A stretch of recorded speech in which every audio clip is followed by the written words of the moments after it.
welcome to the Tuesday, November 7th, 2023 Tarrant County Commissioners Court meeting. Tarrant County, Texas, home of the world champion Texas Rangers.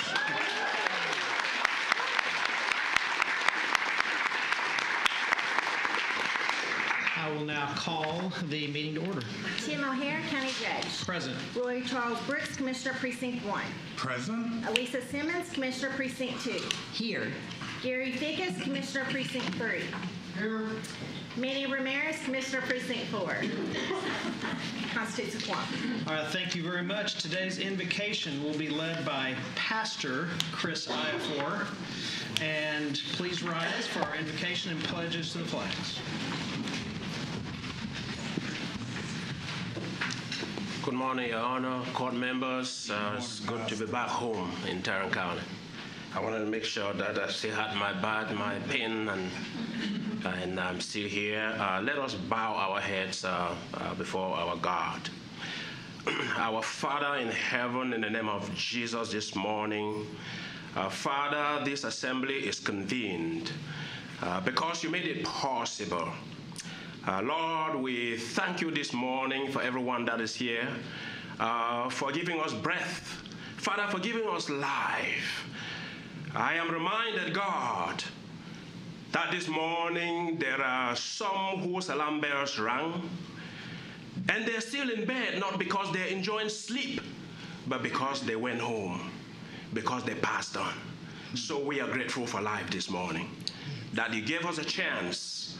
Father, that you gave this court, the court members, the judge, and all the speakers that will speak this morning.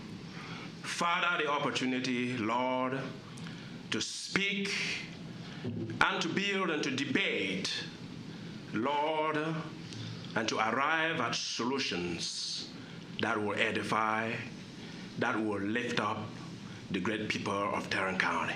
For that this morning, Father, we are grateful and we thank you. Thank you, Lord, for our country, for the freedom we enjoy. Even the freedom, God, to open this assembly and freely call on your name, to be in presence, to be in our midst. Yes. To, Father, lead in the discussions. God, because I know when we have an encounter with you, things are always different. Yes. And they are different for the good of your people. So while wars are going on in many parts of the world, in the Middle East, and the Eastern Europe, and our country, Father, you have anointed America, God, to stand the gap for this world to not descend into chaos. I pray for the leaders of this nation, God, that you give them wisdom. Father, I pray for the leaders of Tarrant County. I pray for this court. I pray for the judge. I pray for each member of this court by name, that you will give them wisdom that exceeds that of Solomon. And Lord, thank you for the employees of Tarrant County for the work they do.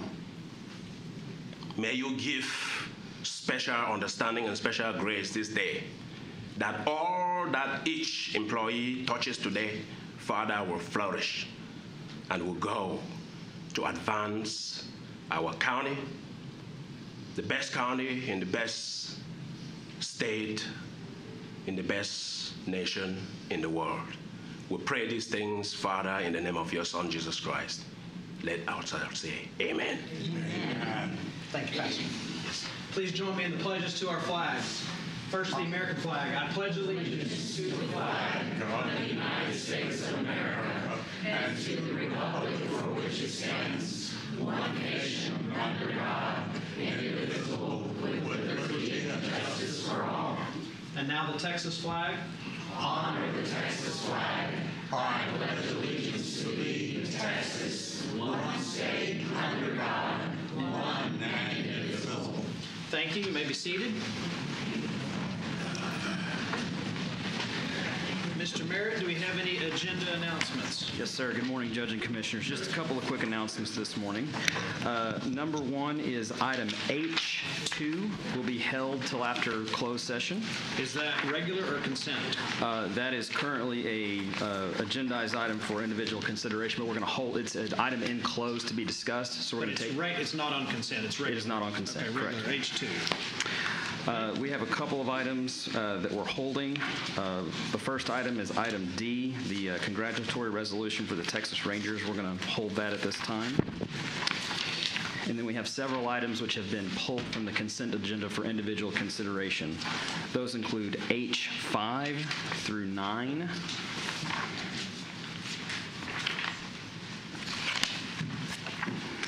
And L2. H5 through 9 and L2 removed from consent. Correct.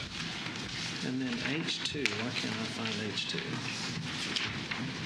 Those are all under the Human Resources section, except for L2. Oh, there it is, okay. H2, we are discussing in closed before taking possible action after closed. That's correct. All right, so that's it, H2, H5 through 9 and L2.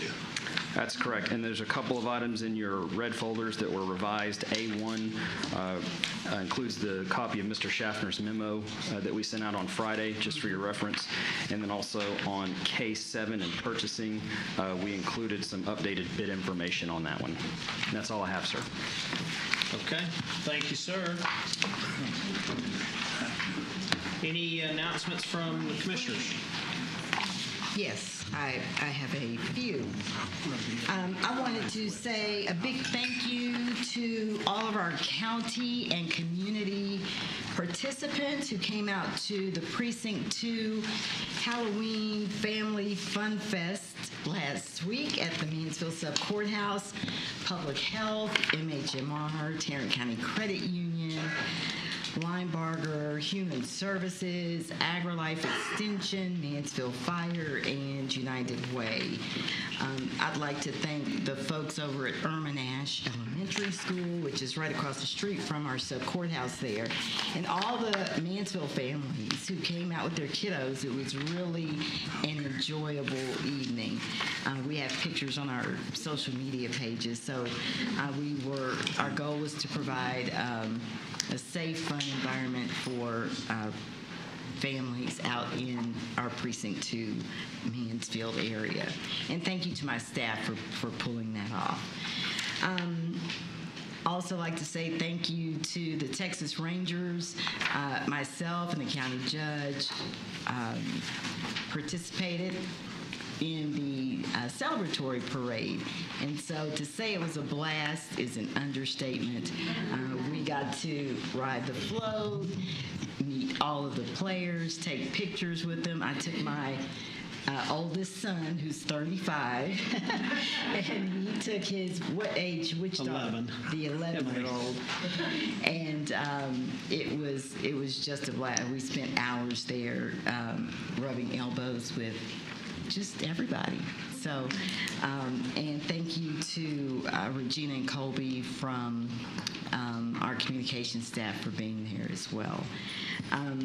It was really fun to be a part of, and congratulations to the Rangers. I've been knowing those folks in the office and the leadership for decades, and so I was certainly happy to get the call that said, hey, Commissioner, come over and hang out with us. I was like, oh, really, me? So it was fun. Also, yesterday I attended a celebration in observance of the United States military, the United States Marine Corps' birthday, which is actually November 10th, but it was observed yesterday, and it was put on by Judge Carr and Judge Salvant and Investigator Rizzi, and it was a most moving ceremony. It was over in, I forgot which courtroom we were in, and my youngest son is a captain in the Marine Corps, and he's stationed in Okinawa. And meeting so many Marines, it just put me in a place. I immediately felt connected to my son. I've never met these men before. And so I went there not knowing anybody. I know Judge Salvant, and I hadn't seen him in a long, long time. But I left with plenty of hugs and support, and it was just really a moving ceremony. So I told them I will be back there year after year to celebrate with them. So that's all I have. All right, any other announcements, commissioners? I have one. So as we're on the theme of appreciating our veterans this week and every week, we're proud that it's pretty early, but in January of next year, January 29th, 2024, during the Fort Worth Stock Show and Rodeo, we are going to partner with them at their Veterans Appreciation Day and actually hold a Tarrant County Salutes Veterans Expo where we will bring in hundreds of resources for our local veterans, both in workforce, mental health, basically anything that can help improve a veteran's life. Tarrant County is going to help bring those resources together and share them with our veterans. So please put it on your calendar, January 29th at the Stock Show and Rodeo. Outstanding. All right, anything And else? it should be noted that the Tarrant County Courthouse, the historic 1895 courthouse, is lit up in green at night in honor of the veterans of Tarrant County. This is a NACO-led project, and I'm proud that Tarrant County participated. So I think this is the second year that we have lit the courthouse green for the month of November for our veterans. Outstanding. All right, thank you all. Next up, we have approval of the minutes. Do we have any corrections, or do we have a motion to approve the minutes as presented? Move approval. We have a motion to approve the minutes as presented and a second. Any discussion? All right, please cast your vote. Everybody in?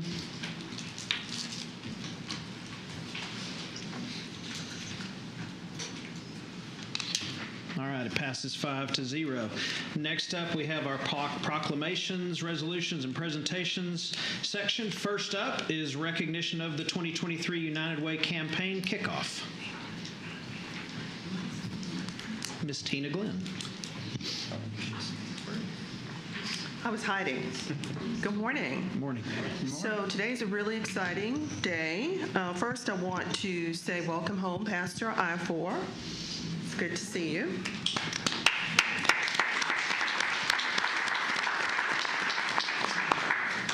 So in addition to acknowledging our employees and their phenomenal service to Tarrant County, Judge O'Hare will be doing that in a few minutes.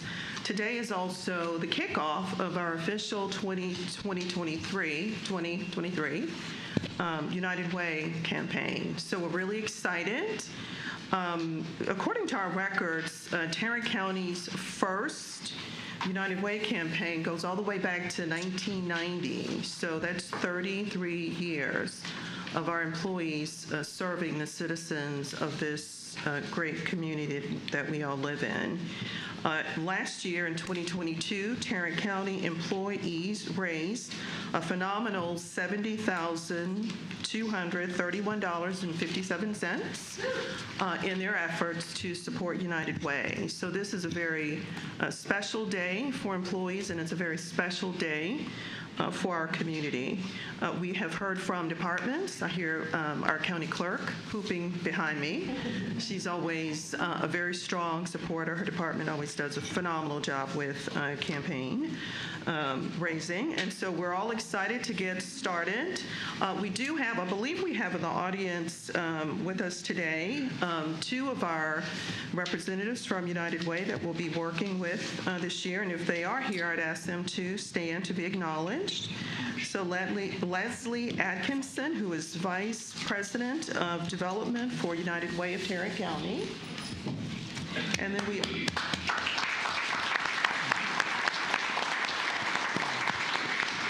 then we also have Kentisha Williams, and I hope I didn't butcher that. Thank you. Thank you. And she is Director of Corporate Relations for United Way of Tarrant County.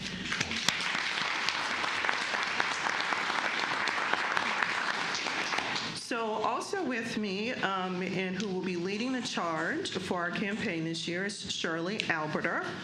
She is our community resource coordinator. She has been baptized by fire. So while she's only been with us a few months, for those of us who've worked with Shirley, it feels like a lot longer than that. She's a phenomenal employee. I know she will do a great job with our campaign this year.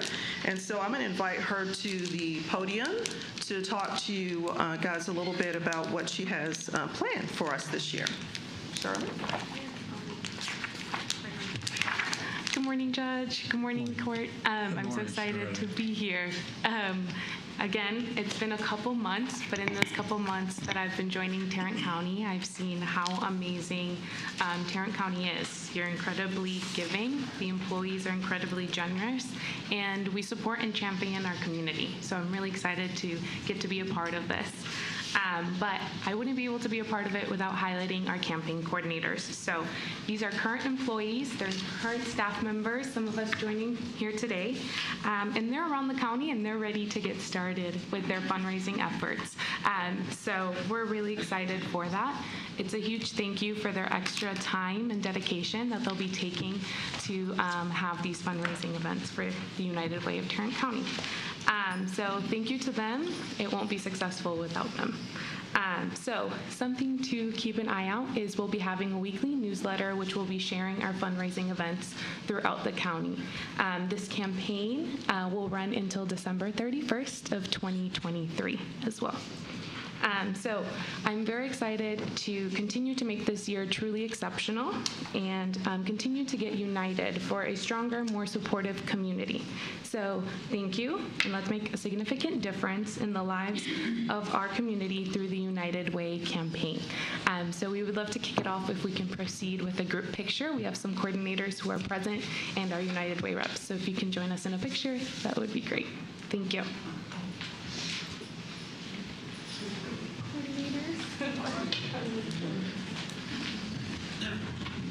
Let's do this. What are we doing? Taking a picture of the United Way.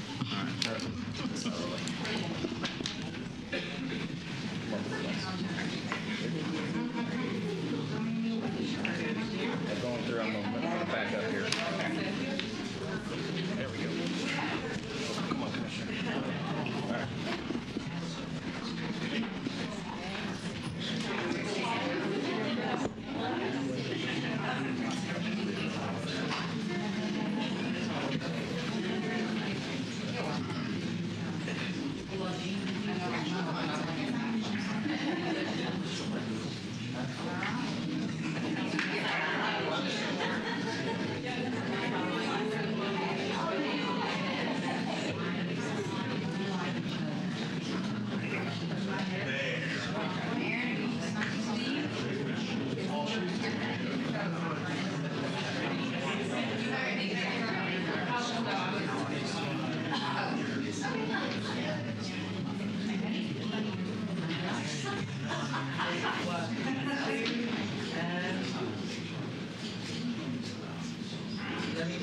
Thank you.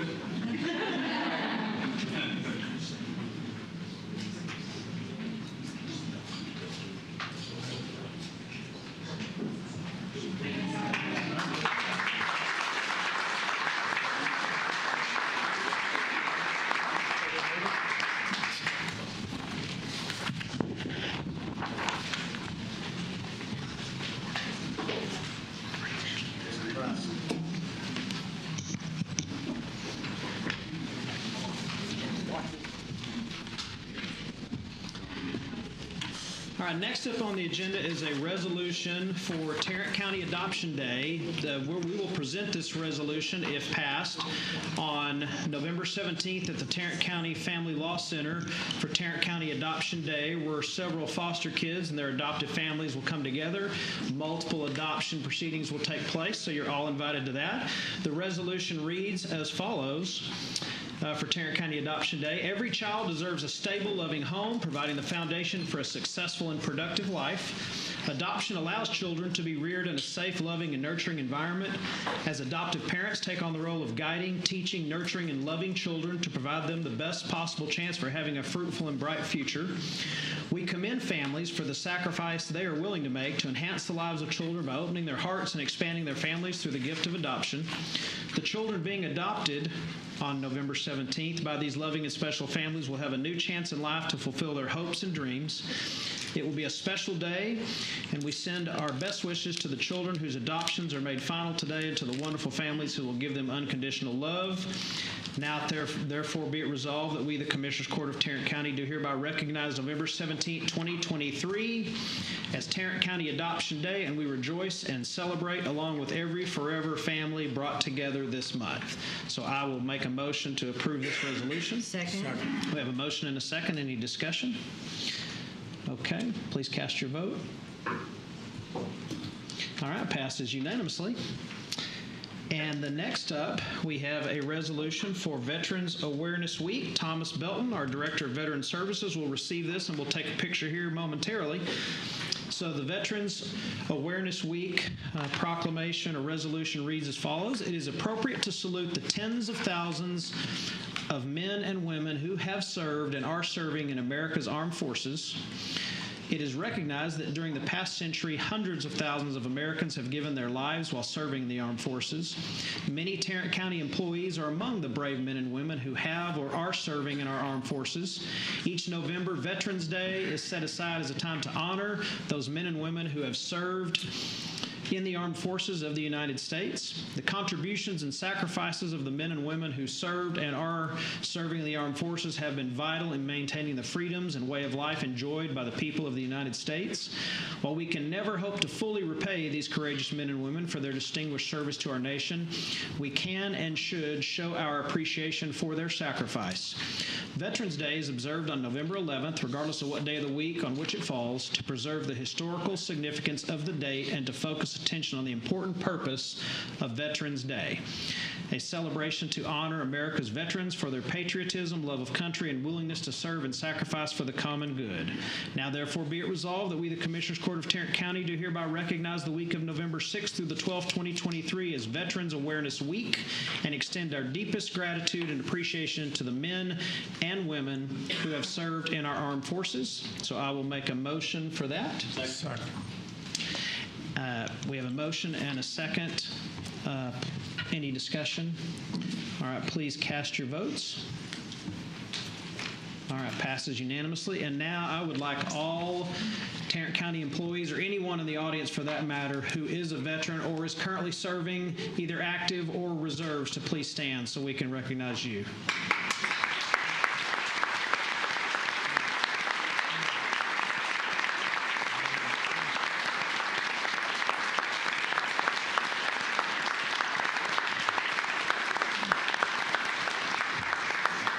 Anybody that wants to come down, come on down.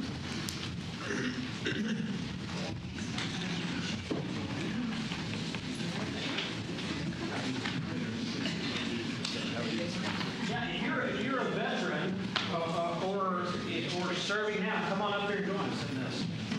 We'll. Oh, I'm sorry, Judge. I'm sorry. I'm not paying attention.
I just want to thank the county judge, commissioners for your outstanding and unwavering support for not only Veterans Services Department here in Tarrant County, but the veterans of the great state of Texas and those who call Tarrant County home.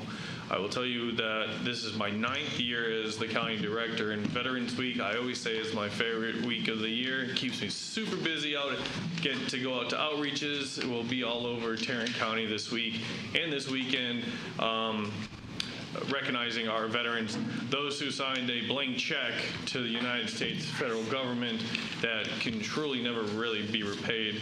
And Commissioner Simmons, I didn't know we were related, so Semper Fidelis. As a Marine veteran myself, it's great to know that I have a family member on this court. As a, once Marine, we embrace our Marine brothers, sisters, and families, as well as Army, Navy, Air Force, Coast Guard, and the Space Force. I've met 2 of them so far this, I know, right? But thank you very much for everything that the county commissioners and county judges are doing, all the programs that are popping up. This is great, and this is what's going to keep veterans in Tarrant County. And just to brag on my office real quick, 6,700 veterans were serviced last fiscal year with $12 million federal benefits brought into our county. So just to brag a little bit on my team.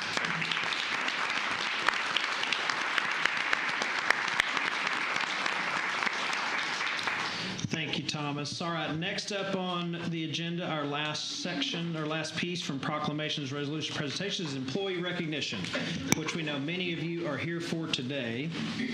And we thank you very much. The theme that I keep hearing over and over and over is how much of a family this place is and how many people just love and respect and have become best friends with people they work with.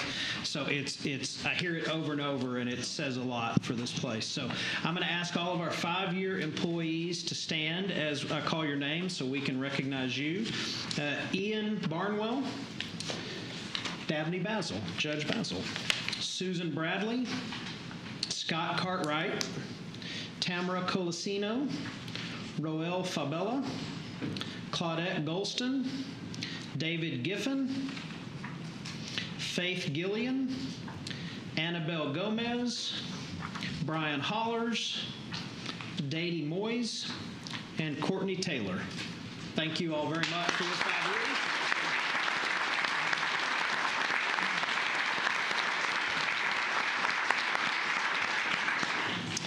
All right, now for our 10-year employees.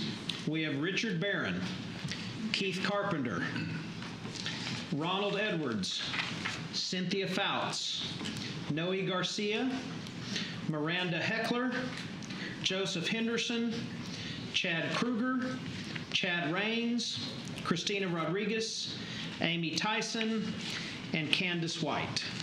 Thank you all for 10 years with Tarrant County. We appreciate you.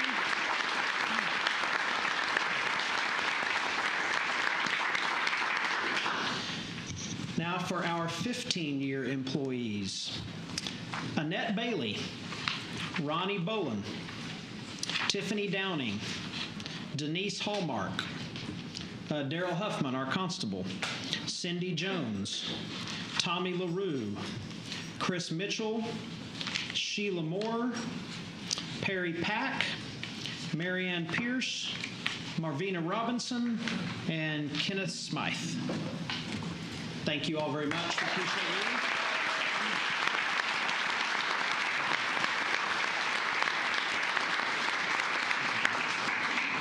you. Now for our 20 years.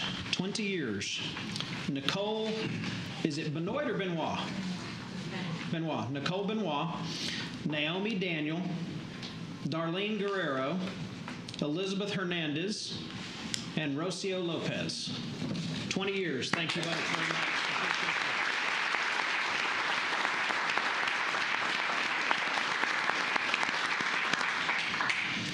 Now for our 25-year employees. The first could not be with us, Sharon Hubbard. She has been with the Sheriff's Office for 25 years. Oh, wait a minute. Are you here? You made it. Okay, you were not going to make it. Glad to have you.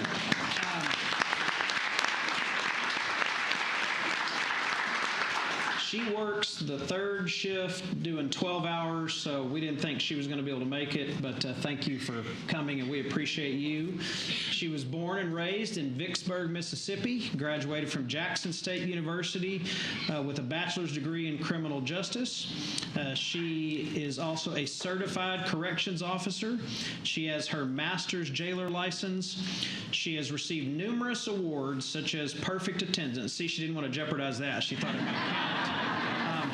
The Life Safety Award, Quarterly Award. She enjoys traveling, attending sporting events, and we know that you are working hard down there and that it has been a taxing couple of years. We appreciate you for 25 years and appreciate your service very much, Sharon. Thank you.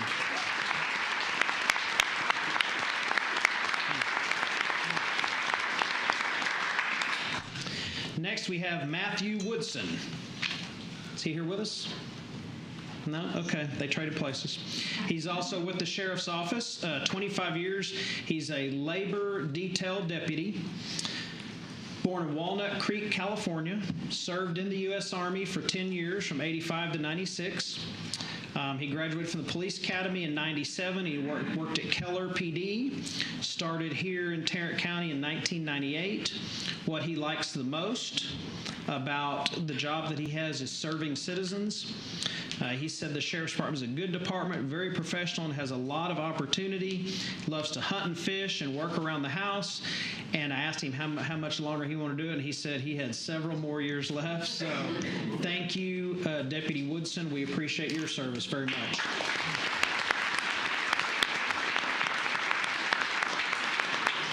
All right, next we have Patricia James. There you are. How are you today?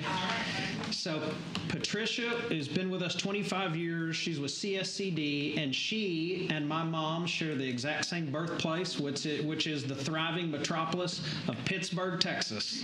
So she graduated from Dangerfield High School, moved to Fort Worth in '86, where she lives now. She has a bachelor's degree in criminal justice administration from the University of Phoenix and 2 master's degrees, one in psychology, one in public administration. She's a supervision clerk 3. She loves what she's doing. She really likes people. She's been in training. She's been in victim services. She's been a supervisor clerk 1 and now a supervisor clerk 3. When I asked her what she likes most, she said her coworkers, loves to get to know people, loves helping people, and she literally said people, people, people. And her hobby is cooking. She was once a caterer, and she belongs to NABCJ, which is an organization that helps women involved in domestic violence and abuse. She volunteers at the federal prison, has done that for 15 years, mentoring women in this women-only prison. She's just a wonderful person and does a lot of giving and serving. Thank you, Ms. James, for 25 years of service to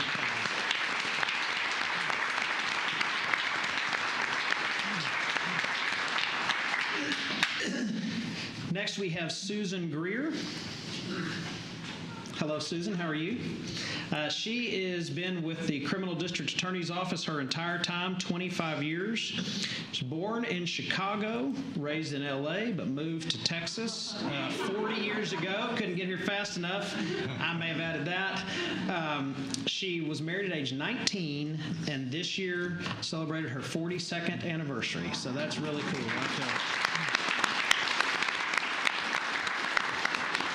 She is an assistant staff manager with the DA's office, started as a paralegal, worked in civil for 17 years. She manages legal secretaries, paralegals, and receptionists. She has 1 son, 2 grandkids. She has a paralegal degree. Her most memorable moment, she was just very proud to be hired right from the start and was very excited when she was promoted to supervisor. What she likes most, she moved around a lot as a child. and she wanted to put her feet down and stay somewhere, and we're glad she has chosen Tarrant County to plant her feet. She loves to go to the movies with her grandkids. She does a lot of crafts. She loves interior design, and she might do some of that when she retires, so keep that in mind.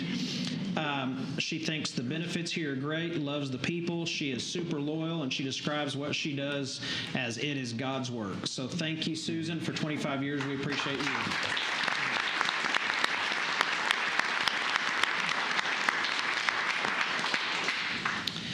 All right, next we have Jim Hudson. Jim, you with us? Hey, Jim, how are you? Jim is a chief prosecutor in the intake division with the Criminal District Attorney's Office. He's also been with us 25 years. He was born in Commerce, Texas, and he got his degree from, at the time, East Texas State University. Went to law school, Texas Tech. He was actually an intern here in 1997. When he was in high school, he knew he wanted to be a prosecutor, which is pretty cool. I still don't know what I want to do. His most memorable moment was when they tried a musician with capital murder. He has handled multiple capital murder cases. And this is something that not a lot of people get to say in life, but it's always wonderful to hear it. He is doing his dream job right now, and he does it well. He's been married almost 25 years, 2 kids, 1 son and 1 daughter, and just says he has been fortunate to work with the people he has been blessed to work with.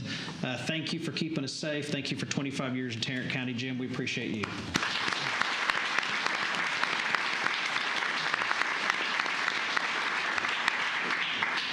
And our last employee we're going to recognize today is Bradley Gant. How are you, sir? Good. He is an investigator with the Criminal District Attorney's Office. He's been with Tarrant County 25 years as well, but he worked for the Sheriff's Office for 20 years. We worked in the jail, did patrol, did narcotics, worked in CID, and he was an inaugural member of our Human Trafficking Task Force. And we talked quite a bit about his work with the task force and some of the horrific things he's seen, but the people that he's helped, that is truly God's work, and we thank you for your work there and for all those that work in that human trafficking task force. He was adopted at age 2 through Gladney. He has 3 children. His parents adopted 3 children. He was one of them, 2 sisters and him. His most memorable moment was when the Human Trafficking Task Force was started. He's a strong family person. His family taught him a strong work ethic, taught him to give himself to something. He's made a lot of good friends in the county along the way. He loves to travel. And he recently, I guess it was probably now been about a month ago, maybe 5 weeks ago, got to cross an item off his bucket list when he went to go see at Notre Dame, the Notre Dame USC game, which is pretty cool. Loves to travel to islands. He's also been a firearms instructor and born in Fort Worth, graduated from Eastern Hills High School, and has a criminal justice degree from UTA. Bradley, thank you very much for your service. We appreciate you.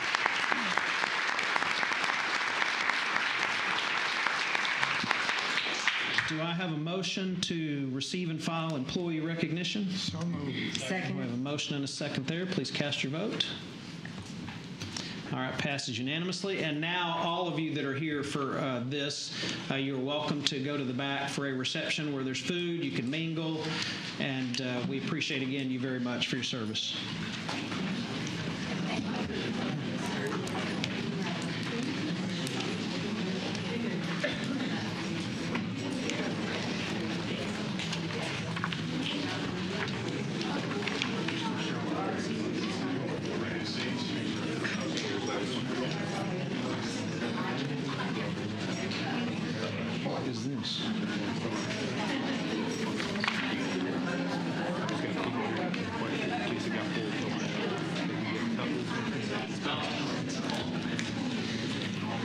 Okay, next up on our agenda is our consent agenda. The consent agenda has been amended to remove H, 5 through 9, and L2. Do we have any questions, comments, or a motion on the consent agenda as amended? Second. All right, we have a motion and a second to approve the consent agenda as amended. Any discussion? All right, please cast your vote. All right, it passes unanimously. Next up, we have to turn a lot of pages here. Next up is A1, which is potentially approving a resolution authorizing the casting of Tarrant County's allocated votes for the election of members to the Tarrant Appraisal District Board of Directors. I will make a motion that we authorize all 526 votes for our nominee we put in last time, Vince Puente. Second. All right, we have a motion and a second on that. Any discussion there? All right, seeing none, please cast your vote. All right, that passes unanimously. Next up, we have A2, which is a tax abatement agreement between Tarrant County, Carter Park East Land, and Drink Pack in the city of Fort Worth. Megan. Good morning. How are y'all? Good. So we actually have two requests today. Y'all might remember. Can you hear me? Y'all might remember back at the end of September, I brought two briefings to you all at the same time. The first one is for Drink Pack. This is our technologically advanced canned beverage manufacturing facility in North America that's capable of producing approximately 2.1 billion annual beverages. They are currently based out of Santa Clarita, California, and expanding operations after a multi-state selection process into Fort Worth, specifically in Commissioner Brooks's precinct. So this particular location is along Oak Grove Road in Fort Worth, also known as Carter Park East. It's a 1.3 million square foot advanced manufacturing facility. This is a two-phase project. The first will be located in Denton County near Alliance with capital investment of approximately $220 million and 550 full-time jobs. And our second location is the Carter Park East location. The company will be required to expend $32 million in construction and real property improvements, and then locate approximately $200 million in business personal property to the site, along with 450 new full-time jobs with average annual wages of $70,000. The abatement terms do offer reductions in any year in which the company doesn't meet any of our tax abatement requirements set forth in the agreement. And in order to facilitate this expansion, the city of Fort Worth approved a 10-year tax abatement providing up to 70% of real and personal property taxes. And so county staff is proposing a participation at a maximum of 60% over the same 10-year period, at a minimum required investment of $232 million and the maximum tax abatement of 60% for that 10-year period. The project could receive a total tax abatement of approximately $2.7 million from the county. Over that same period, the county will receive an equal or greater amount of tax revenue on the unabated portion and the base value of the property. We do have Brian Astor, I believe, who is the CFO of Drink Pack, in the audience today if there's any additional questions for him. If not, then I would ask for approval of this tax abatement agreement. I am pleased to move approval. Second. All right, we have a motion and a second to approve the tax abatement agreement as discussed. Any further discussion? All right, please cast your votes. All right, passes unanimously. Thank you. The second one, this is for a name y'all probably all recognize. It's Siemens Industry. They also had a multi-community selection process and located a facility that is at Carter Park East as well. They will be required to invest and expend $70 million in construction and real property improvements and located an estimated $55 million in business personal property, along with adding 715 full-time jobs by the end of 2026. These average annual wages are $63,000 a year, along with health care and other benefits. Again, in order to facilitate the expansion of Siemens to Fort Worth, the city of Fort Worth approved a 10-year tax abatement up to 70%. County staff is proposing participation at a maximum of 40% over the same 10-year period. At that minimum required investment of $125 million and the maximum tax abatement of 40% for that period, the project could receive a total tax abatement of approximately $970,000 from the county. Obviously, the county will receive an equal or greater amount of taxes over that same period. If there aren't any questions, I would ask for approval of the Siemens tax abatement agreement. Again, I am pleased to move approval of this new economic development project in Tarrant County Precinct 1. Second. All right, we have a motion and a second to approve this tax abatement agreement. Any discussion there? One comment. Go ahead. Go ahead. I was just going to say, on the agenda, it looks like it's listed as an additional Carter Parker East. That should be Carter Park East, not Parker. I think that may change the whole vote. So, all right, we have a motion and a second. Any further discussion there? All right, please cast your votes. All right, that passes unanimously. Thank you. Thank you, Megan. All right, number 4, out-of-state travel requests. Any questions, or do we have a motion to approve? Move approval. All right, we have a motion and a second to approve the out-of-state travel requests. Any discussion? Please cast your vote. All right, passes unanimously. Next up, item B1, the auditor section. Ms. Buchanan. Good morning, Judge. Good morning, Court. This morning we have 2 items for your consideration. The first item is the investment policy to approve and adopt an order acknowledging the annual review of the investment policy. The laws have not changed. The only change that I'm recommending this year is to add an investment committee, which would provide some additional oversight. Okay. Who would make up the committee? Myself, my second, an appointment from the administrator's office, commissioner's court member. If we go and we can look at what I recommended in there on, it's E in the first section, in the budget as well, I believe. A member of Commissioner's Court, Administrator's Office, and/or designee would be additional members, including myself and then my first deputy. Thank you. Second. All right, we have a motion and a second to approve. Any questions, comments, or discussion? All right, seeing none, please cast your vote. All right, passes unanimously. You have another one on here, I believe, Kim? I do, and There we go. we're asking your approval to execute the documents for the various local government investment pools to add myself, the deputy, and to remove Renee. Move approval. Second. All right, we have a motion and a second to make those changes. Any comments or discussion there? All right, please vote. All right, passes unanimously. Thank you. Next up, budget and risk management.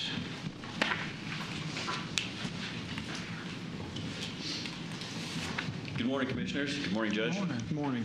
The item before you is discussion and possible action related to the fiscal year 2024 appropriation adjustments. Yes, sir. No, you go ahead. The first adjustment is a expansion. It should have been included in the 24 budget. We added staff to the Veteran Services Office. This is doing an appropriation adjustment for the renovations to make that staff, have that staff place to work. The second is a metal detector for JP4. This was originally seen as an appropriation adjustment in 23. It wasn't purchased. We're bringing it back to purchase in this fiscal year. All right, so I have one question about the Veteran Services renovation. I support the position, support the concept. Why exactly does it take $27,000 to remodel an office? Mike? That question is a little beyond mine.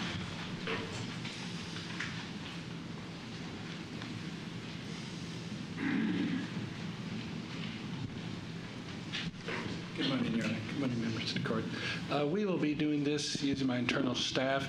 That is the complete budget, including a contingency. We hope to deliver it for a lot less than that, but there's some items we have to get in there and check before we can determine the actual final cost. Is it currently an office?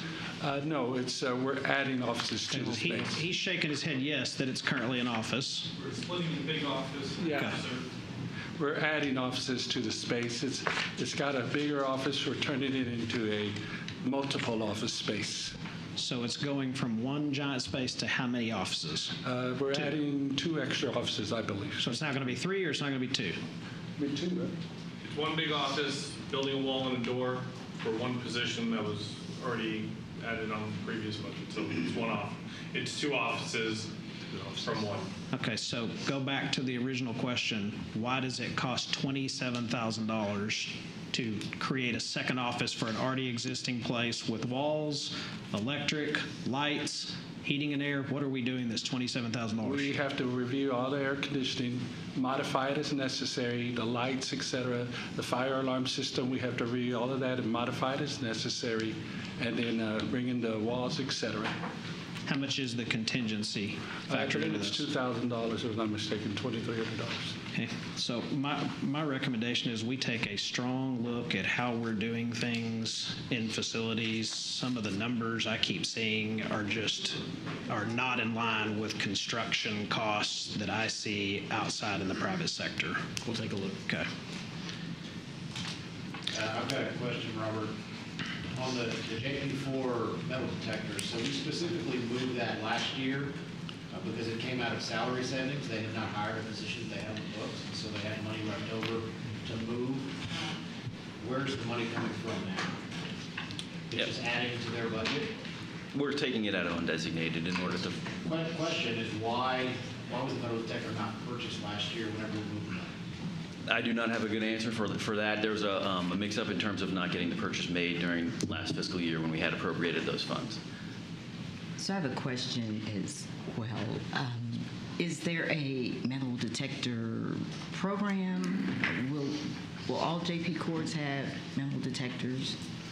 How did this court get a metal detector? Because we sure would love to have some. There has been some interest. There were discussions, and this was seen as a way to do a test case to bring this out here, get JP4 in there. Let's see what it's done. If it works out for them, what else is needed, if this is sufficient for the security issues that might be there. So this was a discussion between the JP4, Commissioner Ford, a budget office as well. Essentially, it's a pilot program to see how we work the kinks out of it. All right. So I'll go back to this office. So the Veteran Services Renovation Office, you're down at Resource Connection. And so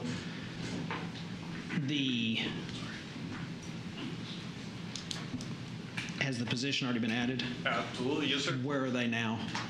That's pending. We just submitted to fill it. So what happened was, sir, we were approved for a 17 position, brand new one. So I promoted from within, have a vacant 15 position, and I cannot hire someone without, I believe we spoke with Mr. Merritt and Helen about 1 February to hopefully have that completed. So let me make this perfectly clear. Yes, sir. I want to support this. I want to support veterans. I want to support you and your efforts. We have a resource connection with what seems like a lot of space, and so I don't know how far away another office that's open would be. I don't know if that's even possible, but I mean, if we're literally talking about taking a large space, moving it from one office to 2, there's no way that should cost $27,000. I mean, that's absurd. So I want to approve it. I want it to move forward. So I don't know if the appropriate thing, and I don't know where the votes are, obviously, but I don't know if the appropriate thing is to bring this back next agenda and go take a look at a different way of doing it, or go get some outside bids or something, or if we can approve it, but you go look at this and go over it with a fine-tooth comb and make sure we're not spending places where we shouldn't. That's just deeply concerning. So is facilities... With all due respect, I disagree with you.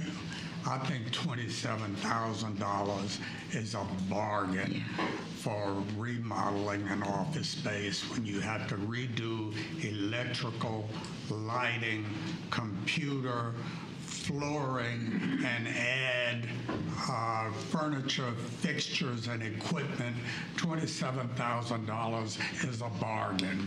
Except for he just said they have to look at it and they don't even know if they're changing the lighting. He didn't say a word about changing the flooring.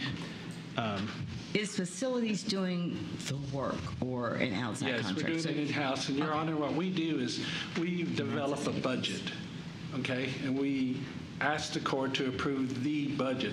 That is not going to be the cost of the project. We typically bring in our projects below the budget. We return that money to the budget office that we don't use. We don't ask for a low amount and then have to come back and get more money. That has not been our practice.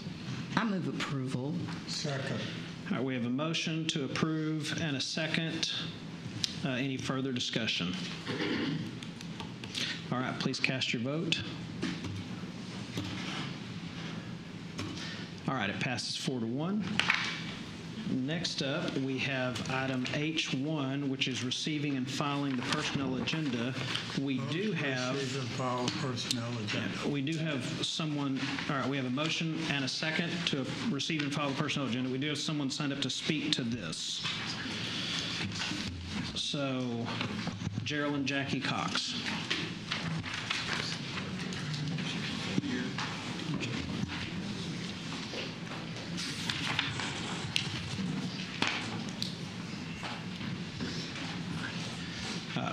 Chandler, I would like to know the final cost of that project when it's done. Yes, sir. We'll take care of it. Well, I want to take this opportunity to congratulate Glenn and the sheriff. I know that you all have had trouble hiring people to work in the jail, and this report shows quite a bit of success in that matter. So congratulations on good recruiting and good hiring. What I want to talk to you about is my concern that your new hires and your existing staff may quickly become overwhelmed or continue to be overwhelmed by the overcrowding in your jail. And I want to suggest to you that maybe a big key to this is going to be the success of your remote magistration program. The more people you keep out of the jail, the fewer people you have to worry about having to work overtime because you're overcrowded.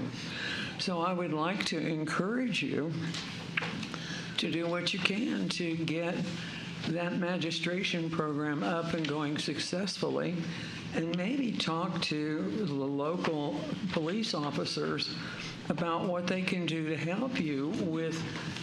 Is there a way you can issue citations or just do something back home, so to speak? Because I noticed from a report by an attorney named Vincent Borghese that before you started doing before everybody sent all people to the jail immediately, back in 2016, people didn't go to the jail first thing. They were kind of magistrarized wherever, closer to where they were arrested. And that would prevent the onslaught of people you have coming into the jail. So you might wish to consider what you can do with people locally about providing some kind of space for magistration in all of our outlying communities, because that would at least alleviate.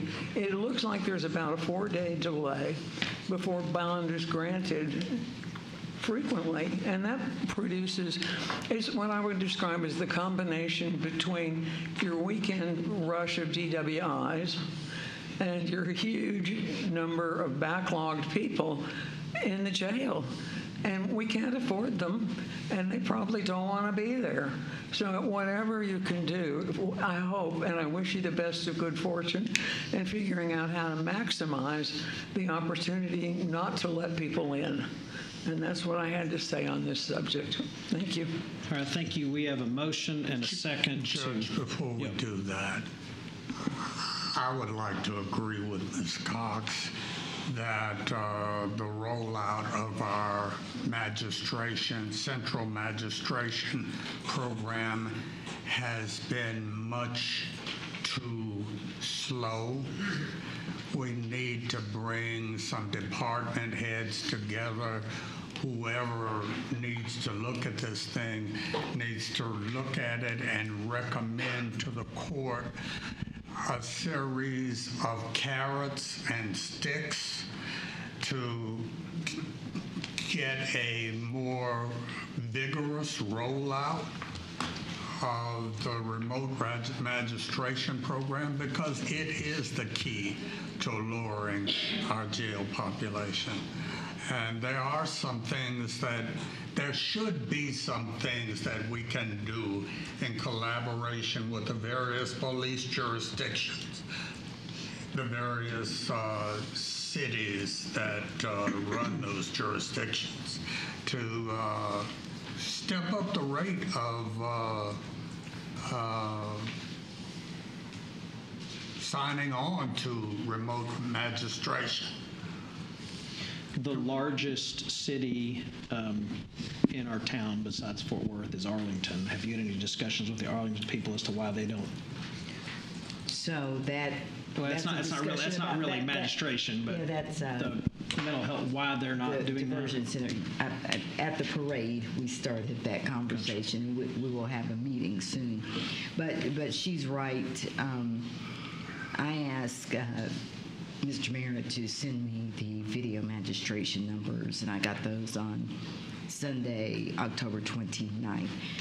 And from August 21st to October 20th, we had remotely magistrated 40, 50, 60, 62 people during that time period. So that's pretty pitiful. It is.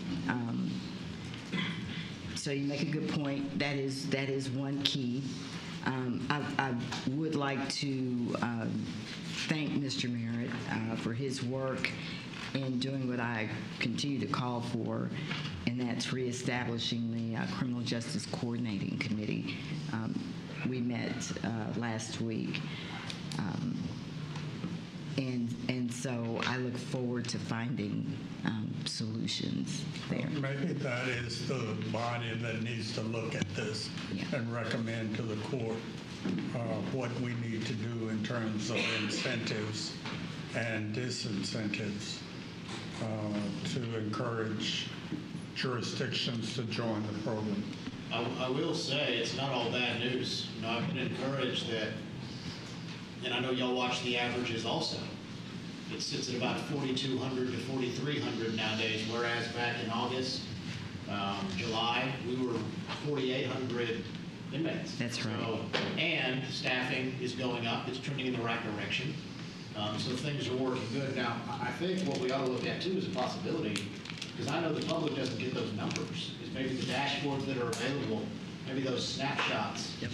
If we can look at making those available to the public so that they can see, even when our deputies are very, very overburdened with work shifts, they understand exactly the magnitude of the issue. Yeah. That there are, 4,300 folks daily in our custody. Well, that's exactly right. I want the public to be able to see the numbers. I would like to see the numbers. I am still waiting on, as a commissioner, waiting on some data to be sent to me. And I want to look historically. So I've asked for the past 5 years, data from the past 5 years, and haven't received it. But absolutely, the public, this dashboard ought to be public. I can go look at Bexar County's dashboard or anybody's online. So I applaud the efforts that have led to the lowering of the jail population from 4,800 to 4,300.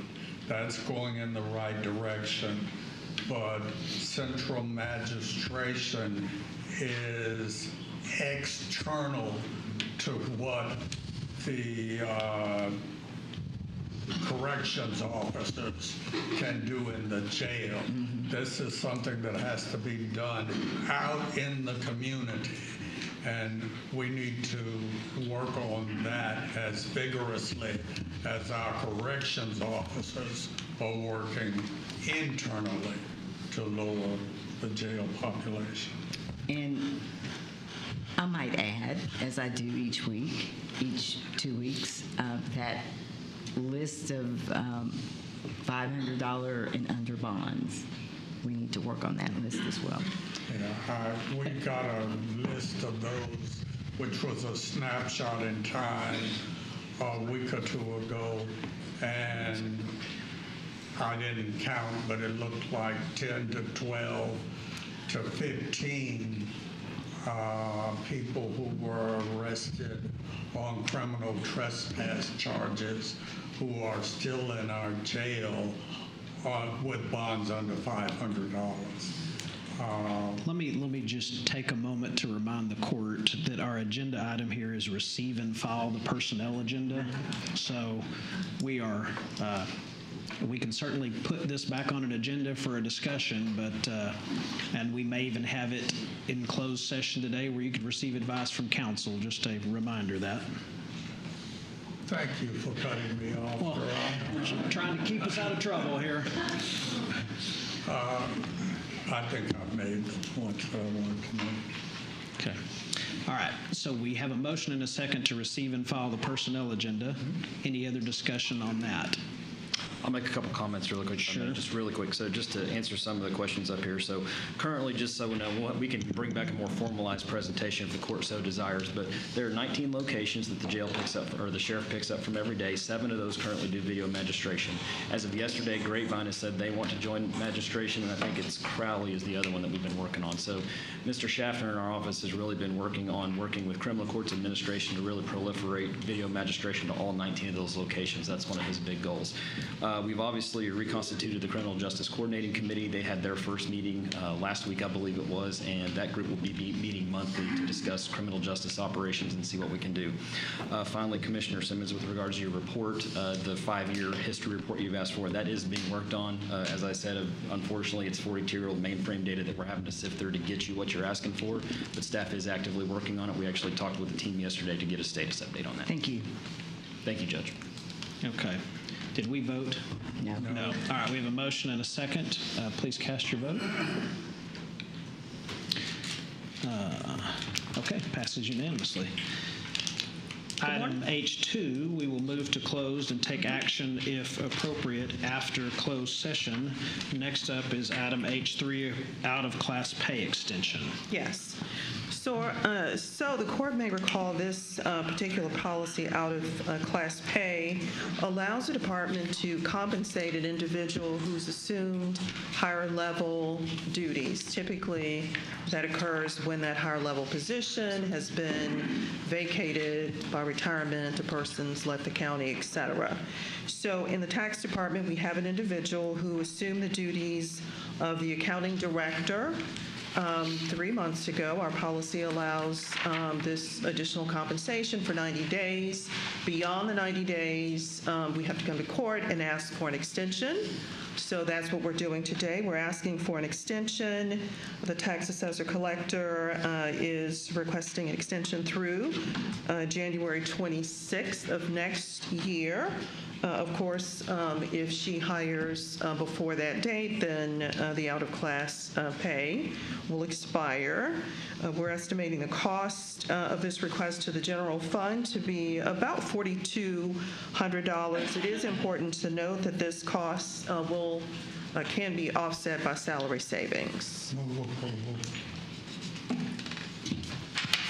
All right, we have a motion to approve. Do we have a second?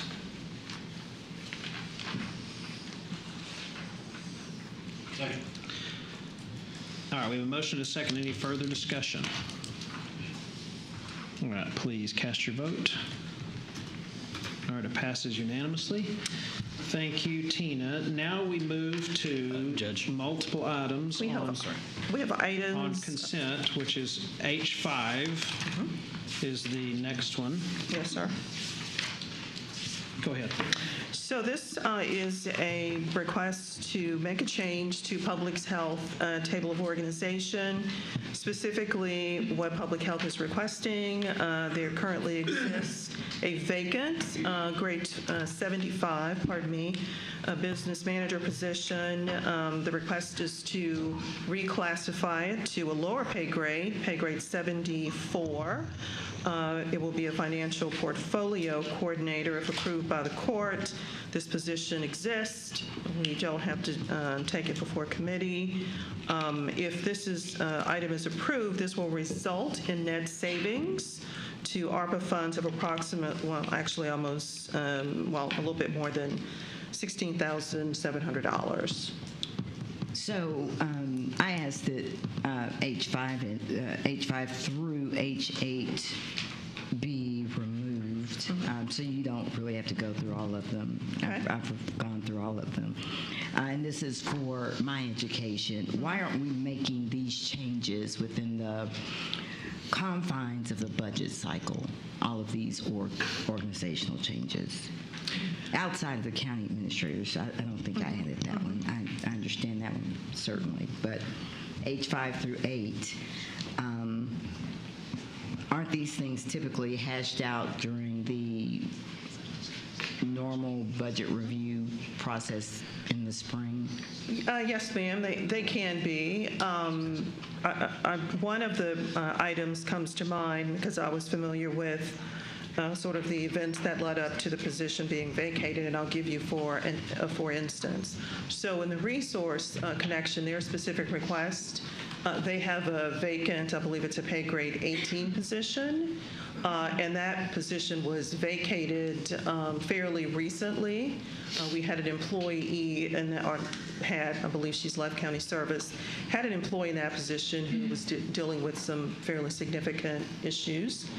Department worked with her. She eventually took a position at a lower level, and so that caused the vacancy. So that didn't occur during the budget cycle per se, and so sometimes, Commissioner, a position, it's just the timing of when the position becomes vacant, and then that gives the department an opportunity to sort of reassess their organizational structure and determine if they want to move forward and fill that position, or if they believe a different position might be a better fit. Okay, because I know one or maybe more, the positions were vacant.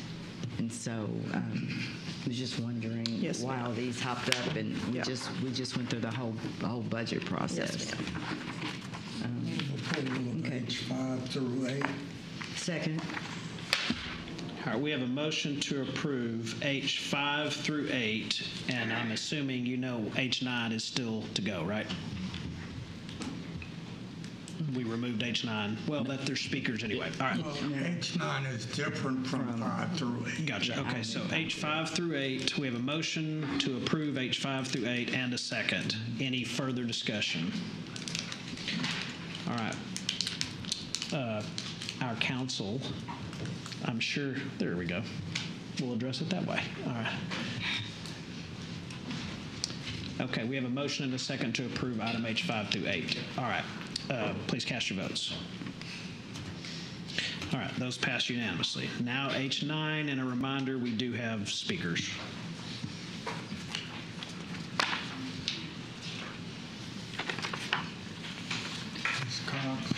Is somebody doing H9 or? Sorry. It's okay. So item H9, we're asking the court to receive and file the Sheriff's Office Civil Service meeting report of October 2nd, 2023. Move to receive and file. All right. Second. We have a motion and a second to receive and file. Okay, any further? Yeah, I've gotcha. Any further discussion or comments on that before we bring speakers up? Okay, let's see. H9, two speakers are Geraldine Jackie Cox and Nan Terry.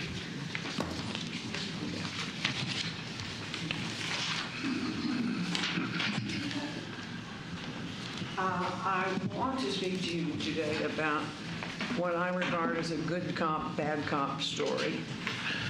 and if you could pass these out for me to the board, I'd appreciate it. The report in question was concerning a former jailer who was suspended because he was accused of beating an inmate. And what I'm bringing you to look at first is an arrest warrant that was prepared by the guy whom I regard as the good cop in this case. His name was Christian Jarvis. He was an investigator for the sheriff's office. He went to investigate injuries to an inmate that occurred in the jail. And what he found was that he looked at a video of what happened in the cell, and he could see one officer, as described in here, as repeatedly bashing the inmate. The inmate's name is Kerry Rodriguez. His case is up later on your agenda for settling a case. But Jarvis did a good job of investigating this case. He did. And he went to the hospital, and the records, medical records, are also in the file of the case, for federal case. And they found that the two lobes of the right lung were deflated. 5 ribs were broken. Some were displaced badly. Some were just displaced a little bit. But I've been told that broken ribs are terribly painful. I know that having a collapsed lung is terrifying, and you frequently never recover from the loss of breathing that happens when you have a collapsed lung. This excessive use of force case was brought and now is pending for you later in the day for a decision. I hope that you will consider the fact Mr. Jarvis's affidavit in relationship to the merits of the case, and also the physician's notes that I gave you that show the extent of the injuries as documented at JPS for Corey Rodriguez. And the last page of it is a story from KERA coverage of the incident. I think I'm really sad that the prosecutor's office just dismissed all the criminal proceedings, because on some level, I think things should be brought to trial. But at any rate, they weren't. So the last shot at getting some kind of justice out of Tarrant County for Mr. Rodriguez is his claim, which will come up with you later. And that's why I bothered to bring you this in relationship to. All right. Thank you. Your time is up. All right. Ms. Terry.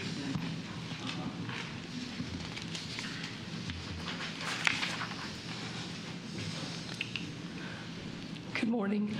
The core of nearly all definitions of justice is fairness. And I want to thank the Sheriff's Office of Civil Service Commission's decision to uphold the termination of Reginald Lowe. I would like to ask the District Attorney's Office to publicly explain how dropping the criminal charges was fair or how justice was served. Today, you have the opportunity to act. What changes have been made in the Sheriff's Department to prevent such a travesty from happening again? What actions will you take to ensure fairness and justice for the citizens of Tarrant County, including what actions you will take to make sure we don't pay additional settlement fees for another situation like this? Will you be as just as the Commission was?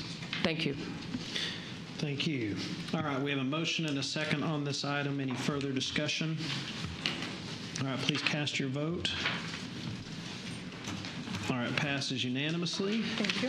Thank you. Next up, we have item K1. Melissa.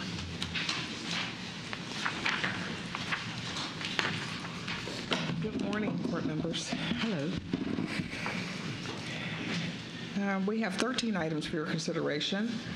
The first item is regarding RFP number 2023-103. This is our annual contract for inmate communication services for the Sheriff's Office, awarding to Smart Communications Holdings per the terms of the contract. And also, if approved, we're asking for contract approval. Move approval. All right, we have a motion and a second to approve this item. Any questions, comments, or discussion before we have two speakers come? All right, seeing none. The first speaker I have is Terry Besant. The second is John Logan, but he's, I don't think, wants to talk unless we have questions for him. Thank you. My name is Terry Besant. I'm a sales engineer with Securus Technologies. Securus is headquartered in Dallas and has been the county's inmate communications provider for over a decade. Securus has been providing the county with state-of-the-art technology and paying the county commission revenue without serious complaint from the county. Recently, the county issued RFP 2023-103 and conducted the RFP process for a new inmate communication contract. Securus submitted the response to the RFP. It was on the short list of vendors that the county requested to give presentation to the county. However, today's agenda includes an item for the court to approve the award for a new contract to a company called Smart Communications. Just yesterday, Securus submitted a public records request to the county seeking information regarding evaluation of the proposals received in response to the RFP and Smart's proposal in response to the RFP. Securus has not received any documents. It has not had an opportunity to review any documents regarding the county's RFP process, including Smart's proposal in response to the RFP. Securus is concerned that Smart will not be able to provide the county with the current level of valuable law enforcement and investigative technology that the county is currently receiving from Securus. Smart is a small company that came into existence only a few years ago and only serves the county that are smaller than Tarrant County. Smart cannot provide the county with the safety and crime-fighting tools Securus provides the county, such as ISER and threads. ISER detects when inmates are communicating with other inmates, whether within the county or between agencies across the county, and generates reports for investigators at the participation agencies. Threads is a robust and accurate data analytics investigation platform which assists law enforcement investigators generate and focus more productive leads. In other words, Securus is concerned that the county will lose important investigation and public safety tools that could jeopardize the safety of the county corrections employees and its citizens. However, Securus cannot determine whether or not the requirements have been complied without the county's production of the documents in response to our records request. We request the county not approve the award to Smart today, that the county hold off on moving forward with Smart until the county has produced the documents to Securus and given Securus a chance to review the documents conduct a review of the RFP evaluation process. This is a fair and reasonable as it promotes transparency and the goals of public bidding. A temporary hiatus will not harm the county because Securus is providing the county services. We value our relationship with the county and want to continue to provide the county with services and commissions for the years in the future. Thank you. Thank you. Is Mr. Logan here? Yes. Do you wish to speak? Yes, please. Okay.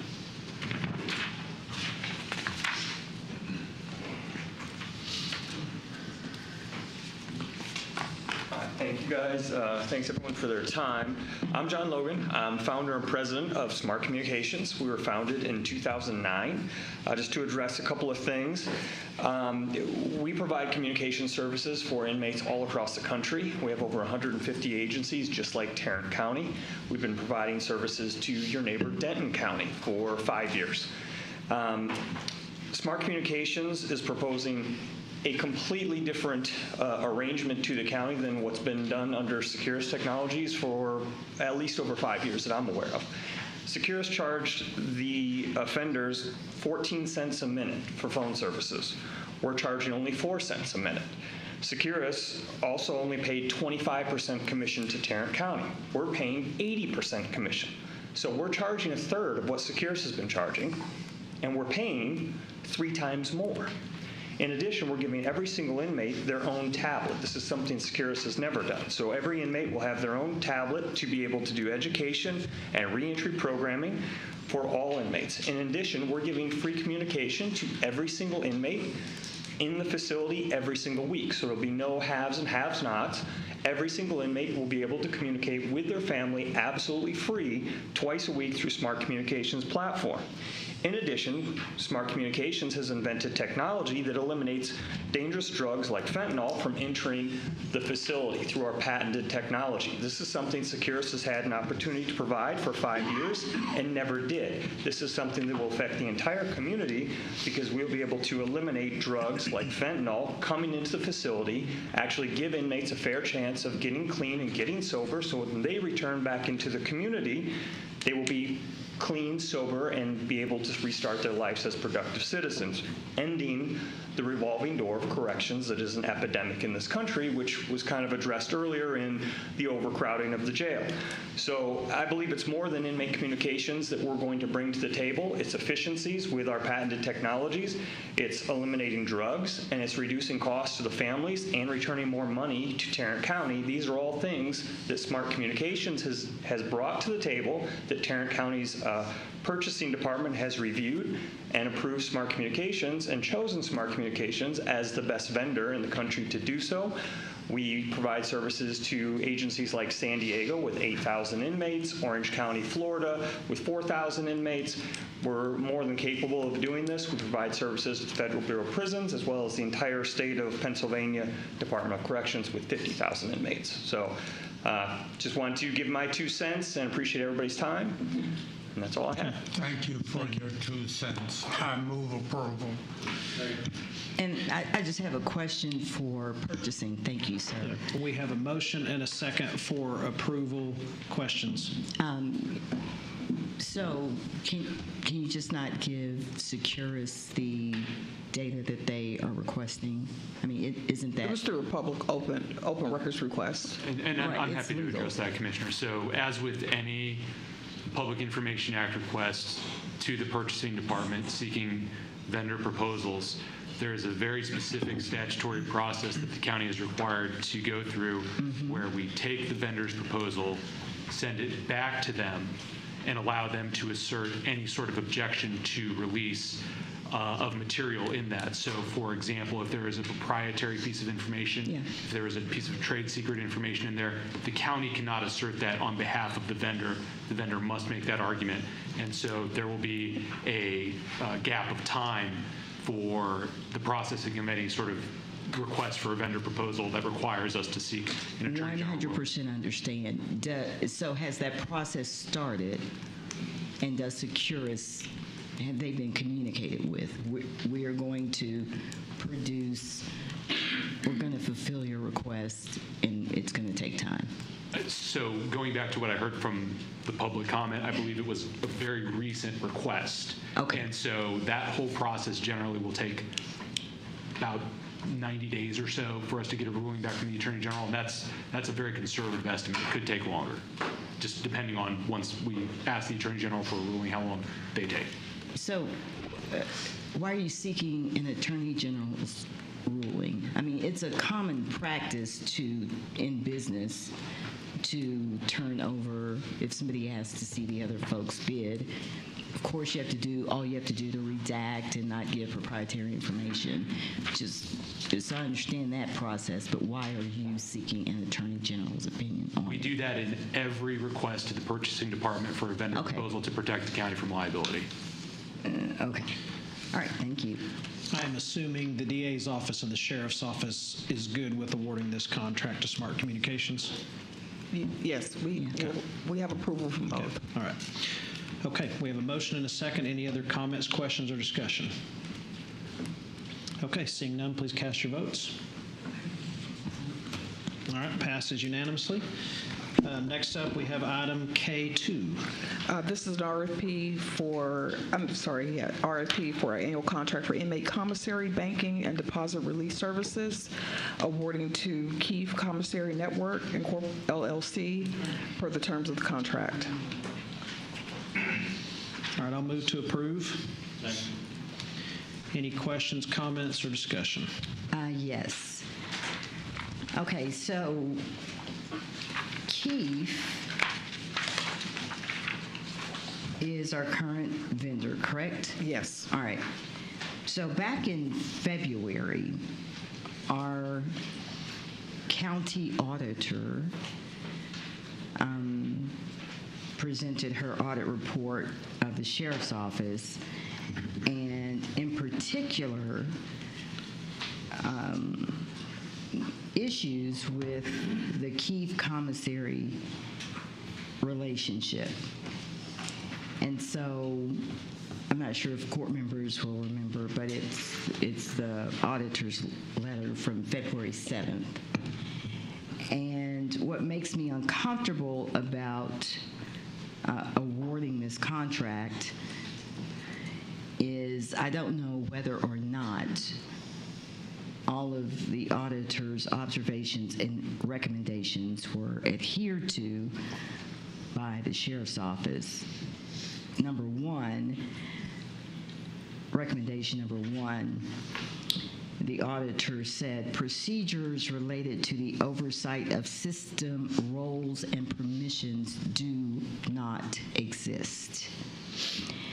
Since our audit of FY 2018, we have reported that standardized procedures to periodically review access permissions were not in place. Additionally, an audit trail report is not readily available to review for adjustments or inappropriate activity. Furthermore, documentation that adequately defines all actions allowed for each role and permission does not exist. As a result, a risk exists that errors or fraud could go undetected. Has that been fixed? Kim, do you want to speak to that since it was your audit? We're currently we have to do the inmate commissary audit every year, and we're in the process of reviewing that right now, and we should be able to answer those questions in the next month or so. That's all I can offer you right now. No. So the answer should be available right now because this audit was in February. Right. You understand? So has the sheriff's department, whose responsibility is it to get with Keith and say, fix this? Is it yours or is it the sheriff's office? The relationship. Okay. And so they are the ones that would be working with that. Is anybody from the sheriff's office here? Oh, hey, how are you? And is this what you do, first of all? Is this your responsibility, is to get with Keith and say, we need you to implement system roles and permissions? So there's a list of employees by what their role is inside the sheriff's department, whether or not they have access to the commissary. Mm-hmm. You're referring to something that goes back to 2018 from an audit, and I wasn't in this position in 2018. This last year, I've been working quite a bit with Matt Jones from the auditor's office. We've made a lot of changes. I can't speak for what Matt Jones would say in regards to this, but in reference to the roles and permissions, what was happening was as employees were leaving, they were staying on there. They no longer had access to a county computer to be able to access the program, but actually under the Keith system, they weren't being removed from the system. When we realized that, then we started, there's a person in place that is their job to make sure that the people that are on that list are active employees and they are in that current role. Okay, that doesn't get it. So right now, we don't know if number one has been fixed.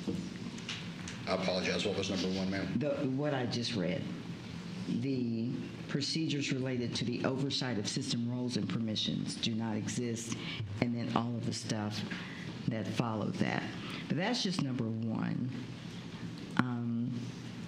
And I imagine you won't know about number 2 and 3 that the auditor asked the sheriff's department to fix as well. I'm pulling those up. Just a second.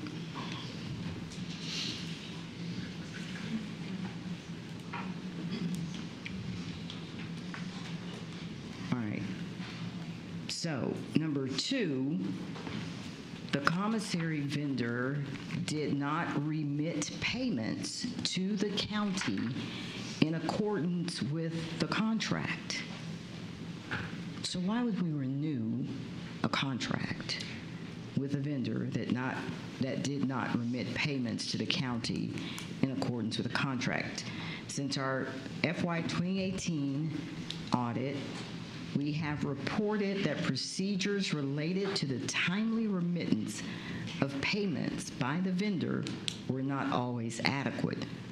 Furthermore, there was not a process in place to invoice the vendor for late fees associated with payments received after the contractual due date. During FY 2021, we observed the following. 6 of the 12 guaranteed commission payments of $135,000 were remitted to the county late. Bullet 2, 10 of 12 supplemental commissions averaging approximately $92,000 per month were remitted to the county late.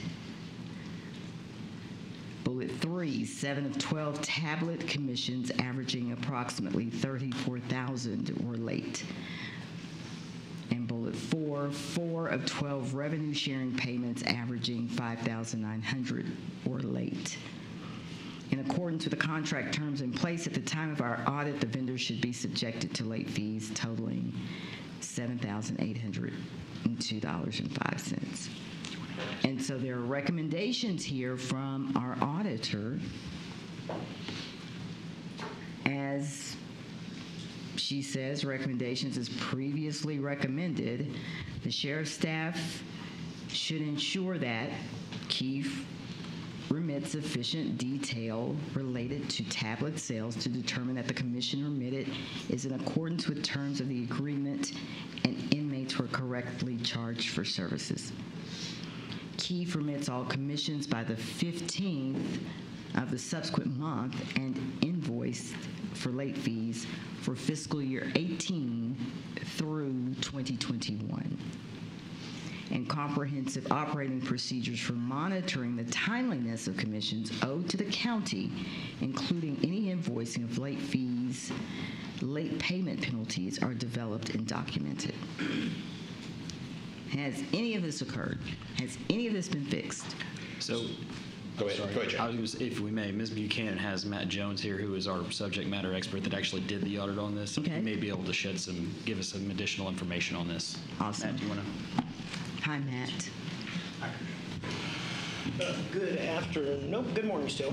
So we are still in the middle of fiscal year 22 review, as that report, I believe, is fiscal year 21.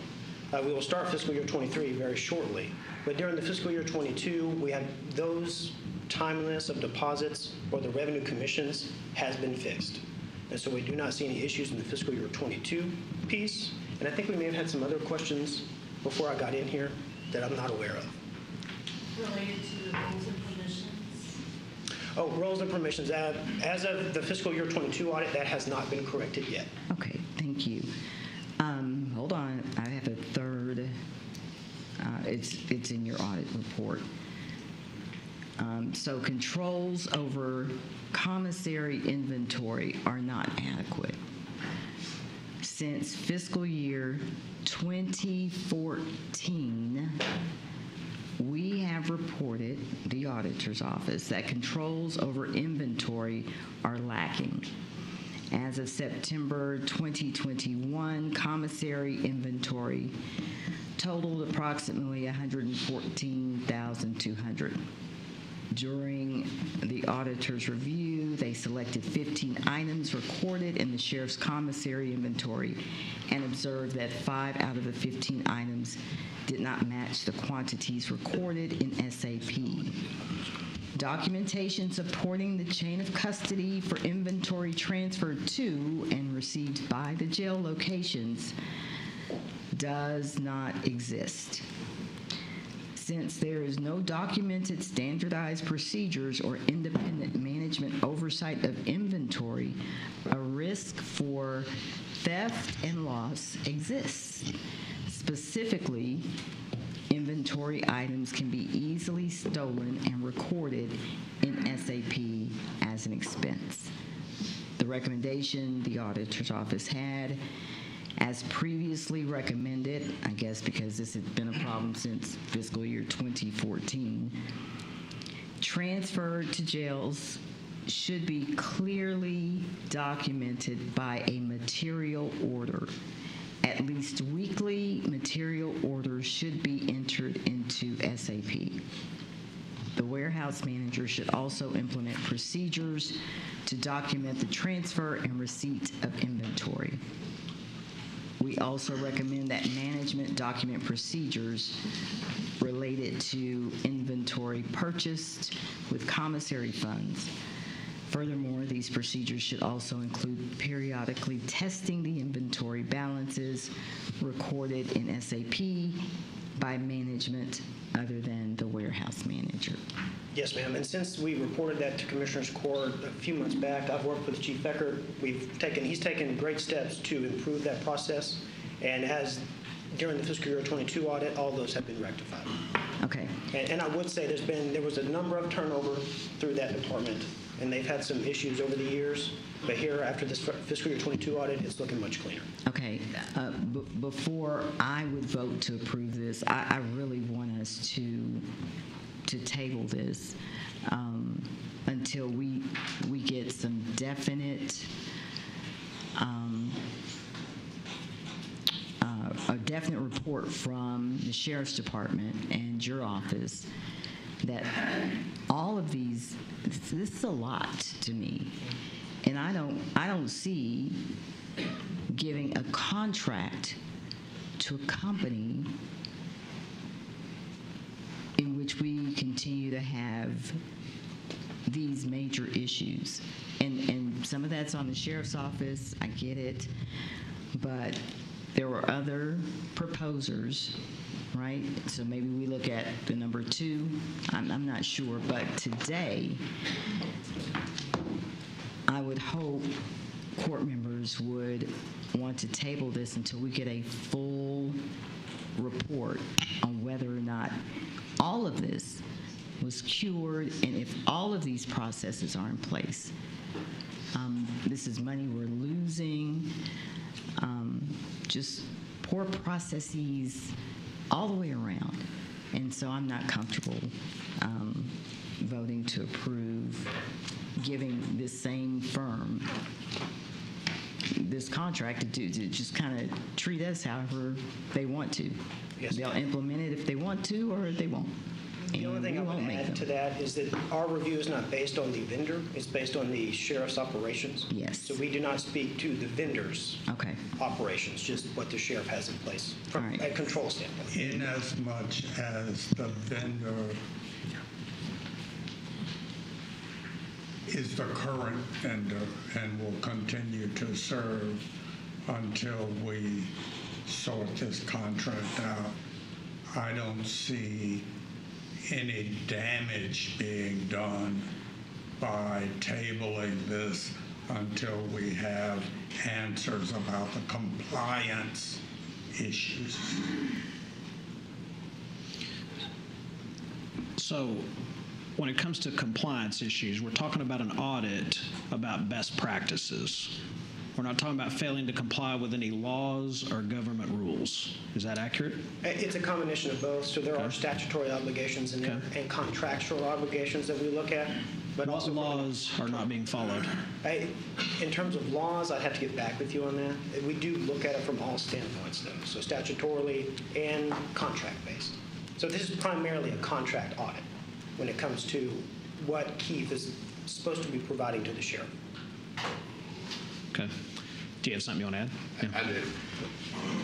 And I'm not going to be very technical because we have a business manager by the name of Scott Grazier that has actually given us a brief in reference to the payments. And my understanding on that is that we asked for Keith to submit the money to us, but they're reconciling our business manager's offices, making sure that we're asking for the proper amount so that we don't get money and then turn it back over. I believe we were asking for verbiage to extend it out instead of a set hard date, something to the fact that payment will be remitted upon everything being reconciled filed and being correct.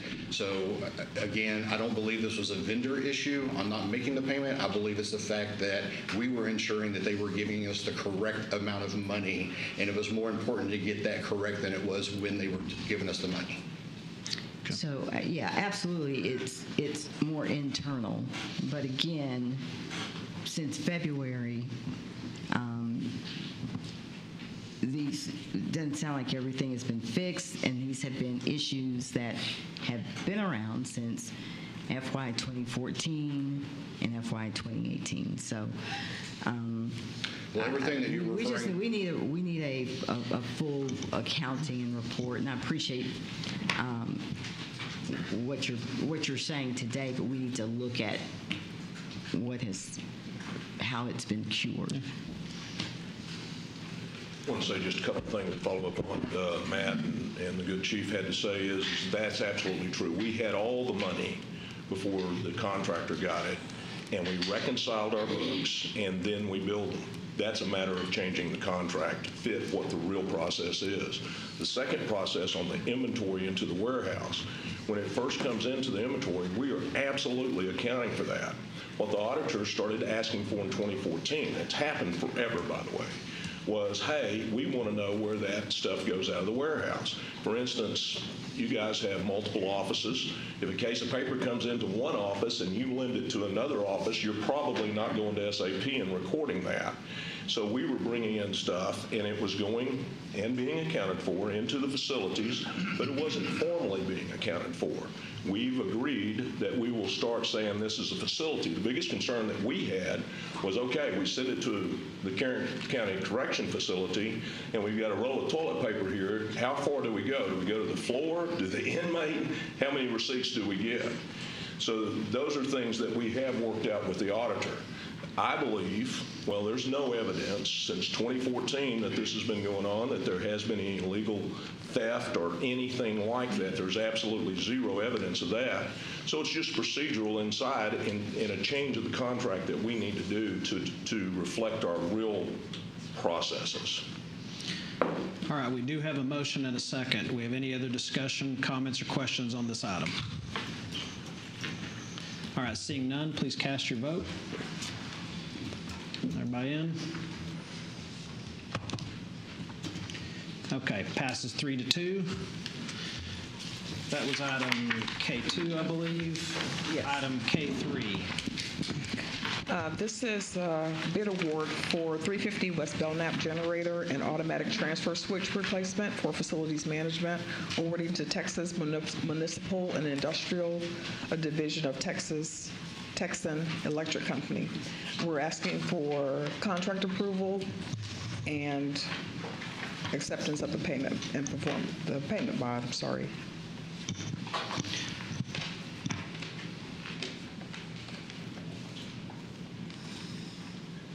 Are you still talking? Okay. It's payment and performance bond. Okay. I'm sorry. That's okay. I didn't know if you were waiting on us or about to say something else. No, it was a typo on the court communique. Okay. All right. Who made that motion? All right. We have a motion from Commissioner Brooks. Did you just second it? I didn't, but I will. Okay. Second. Okay. Second from Commissioner Simmons. Any discussion here? All right. Please cast your vote. You against this or? Oh, oops, sorry. Okay. All right. Passes unanimously. Item 4. The next item is also an award recommendation for the Southeast Annex building roof replacement for facilities management, awarding to JJ Red Commercial Roofing. If approved, we're also requesting contract approval and acceptance of the payment and performance bonds. Move to approve. We have a motion and a second. Any discussion on this item? All right, seeing none, please Just cast. one question. Which building is the Southeast Annex? That's in Arlington. It's in Arlington. It's the old sub-courthouse. That's the Nebus building. Okay. I got it. It's a Jerry Nebus building. Yeah. Thank you. All right, we have a motion and a second. Any other questions or discussion? All right, seeing none, please cast your vote. All right, passes unanimously. Item 5. This item is our annual contract for printing and mailing of voter registration certificate cards, confirmation notices, and pre-printed stock for elections administration, awarding to Print and Pro LT.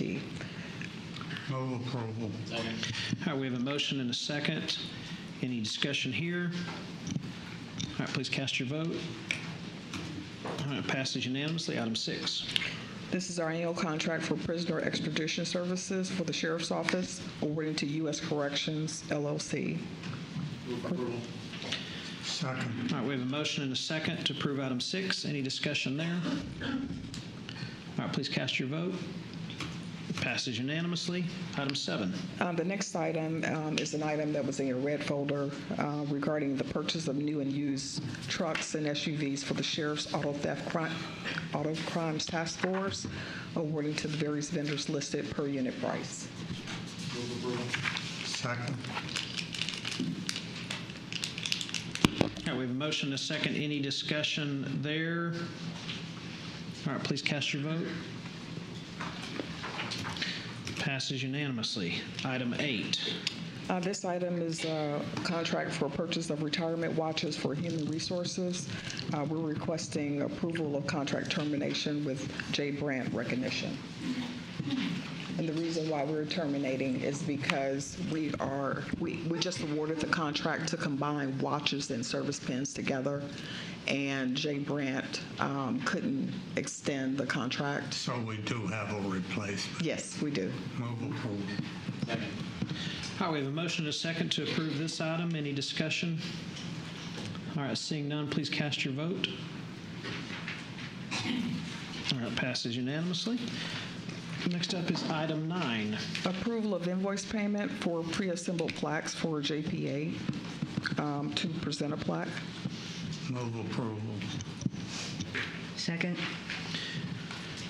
We have a motion and a second to approve this invoice. Any discussion there? All right, please cast your vote. All right, passes unanimously. Item 10. This is also an approval of an invoice payment for SAP Consulting Services for information technology to Tachion Technologies. Second. All right, we have a motion and a second to approve the invoice payment to SAP. Any discussion? All right, seeing none, please cast your vote. Passes unanimously. Item 11. Also an invoice payment for electrical repair services for public health to Parker Electric. Move to approve. Second. We have a motion and a second. Any discussion there? All right, please cast your vote. Passes unanimously. Number 12. And our last invoice payment for ice machine repairs for public health to Trimark USA. Move approval. All right, we have a motion and a second to approve item 12. Any discussion? All right, seeing none, please cast your vote. All right, passes unanimously. And the last item is permission to take bids and RFPs. Second. All right, we have a motion and a second to authorize permission to take bids and RFPs. Any discussion there? All right, please cast your vote. Passes unanimously. Thank you. Thank you. And I believe at this point we need to add item L2 into our agenda, removed from consent. We do not have anyone to speak to that. HJK. All right, L2, approval of a contract between Tarrant County Sheriff's Office, Tarrant County College to provide welding and business classes to inmates housed in the Tarrant County Jail. If I may, Your Honor and Commissioners, is that we just wanted to come and celebrate it for the minute. For the first time in history, we have a vocation inside the jail that these prisoners and inmates, when they return to the free world, can do it. Commissioner Brooks was very much involved with this, and I appreciate your leadership. And TCC, of course, has been a great partner in many things, and this is just another one. And we also, in that same agreement, we're going to be inmates can earn college credits from TCC while they are in custody, and they can finish up their associate's degree in business when they leave here even. So it's an incredible thing that we're just setting that table for the success of these people to continue our record low recidivism rate. And just as a matter of note, I also wanted is that another record that we have is that the first time in 10 years we have the lowest amount of misdemeanors in jail we've ever had. And just to comment on the ones under 500, many of those people, unfortunately, have been ruled incompetent and we're waiting for state beds. But just a good day and an exciting time for our inmates as we set that table. And I want to say this is a virtual thing. We're not letting them have cutting torches in the jail. So we decided against that. But we think that this will be a good thing. I pulled this off consent because I wanted to commend the Sheriff's Office for this program. Thank you, Commissioner. That's the only reason I pulled it. This is exactly the sort of program that we need to be maximizing, and it's great to see this kind of partnership with TCC. When we talk about jail overcrowding, we also need to recognize that encompasses the recidivism loop. Too many of our inmates leave our jail and end up back in jail not long afterwards. So programs like this can help to get inmates on a path to breaking the cycle because it enhances their ability to support themselves and their families. So let's continue to seek out this kind of program. Congratulations. Well, and we're handing them off to one community's helping with mentor programs and plugging them into not only places they can live, they can work, go to church, be a part of society, and recontribute to society. And that's the goal. Are you finding that there are employers that have reentry programs that, you know, a lot of employers would be afraid to hire some of these folks? But you know, there has been some, but we've actually participated with one community, and we have found several employers, especially in this market, that are absolutely willing to take our word on it. And with our partner, not only with TCC, we partner with TCU for some certificates so that they see that these people have gone through this program and that we're standing with them. We're not saying that they're perfect, but they've met all the standards that we ask them to. And by the grace of God, you know, second chances are important. And sometimes also, fifth and sixth chances. I just am in love with your veterans program. Yes, ma'am. And so I've been there and met some of the folks that have done the business plans. And one gentleman has an excavation business. Mm-hmm. And I read through his business plan. I said, what are you doing in here? So smart guys, and really appreciate that Really, veterans program. a lot of that is doing well. The people that's gone through our MVP program over the last 2 years, out of nearly 200 graduates, we've only had one come back to jail. Awesome. So they're out there contributing. They're out there being a part of the community, being good dads, good husbands, and hopefully with some rearrangement that we're working on is we're about to expand our veterans program. We have about 173 veterans that are in custody. So we've only got about 48 or so out at the current program. We're hoping to expand that and put people around it. It's amazing that the detention officers, those guys are veterans, right? Most of them that work with the veteran inmates. Yes, ma'am. Yes, ma'am. We have all those folks in. Thank you. Absolutely. Thank you all. Thank you, Sheriff, for seeing the vision when Tarrant County College came up with this program. It didn't take you but just a few minutes to decide that this was something that you wanted in your jail, that it provided a net benefit in terms of skills enhancement to the inmates while they were there, and a continuum of learning opportunities through TCC once they are released. And in answer to your question, Commissioner Simmons, TCC has a list of employers who are willing to hire persons who successfully complete this program. So it's a win-win-win all around. Thanks, Shirley. All right, I'll move to approve L2. Second. We have a motion and a second. Any further discussion? All right, seeing none, please cast your vote. All right, passes unanimously. Next up, the County Judge and Commissioner section. We have a host of interlocal agreements from Precinct 4. I have quite a few.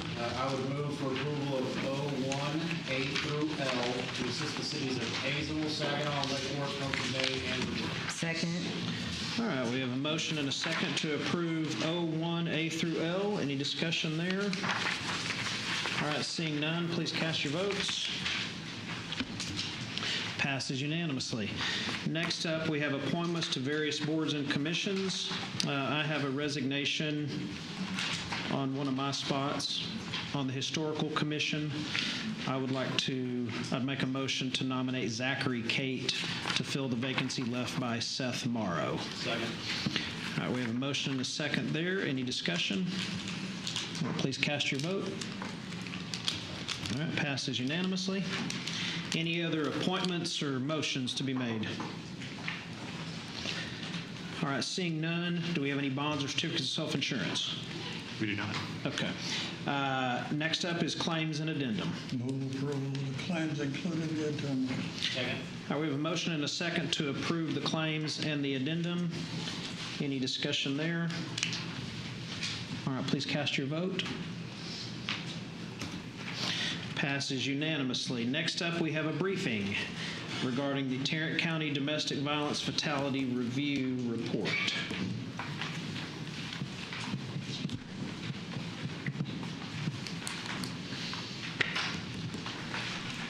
Good afternoon. Hello. My name is Catherine Jacob, and I am the president and CEO of Safe Haven of Tarrant County. I've met several of you before. It's good to see you today. I do actually have a handout. I saw you doing it earlier, so I figured. We wanted to give just a summary of our report from 2022. In 2016, of course, this group reauthorized our county's fatality review team, which is co-led in partnership with Safe Haven of Tarrant County, our county's only state-designated family violence program, and the Tarrant County District Attorney's Office.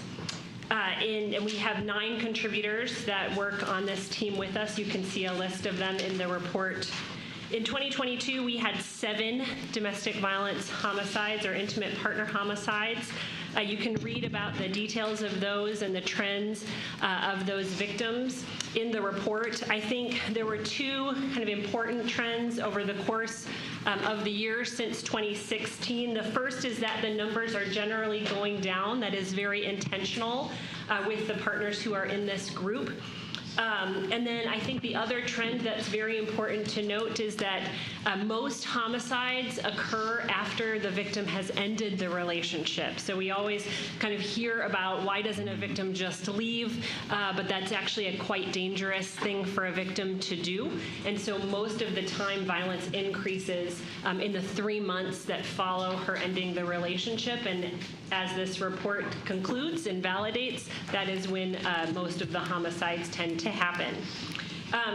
We also came up with some trends that were unique to 2022. One of the things that we saw was we had 2 what we call bystander homicides, where someone, the intended victim did not die, but 3 people died who were with the victim. 2 of those cases were during a custody exchange. Custody exchange can be a very dangerous time when the relationship has had violence in the past, and that's something that Safe Haven is looking at how to best provide interventions to make those custody exchanges safer. And another trend that we saw was with regard to bond, so I wanted to pass that to Elena Bangs to chat about that.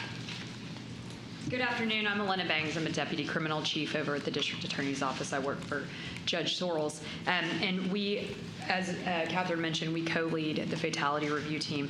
And obviously, in hearing the commissioners talk today, you guys have talked a lot about central magistration in general, and bonds. And we put a lot of effort into what the sheriff talks about getting some of our nonviolent offenders out of custody.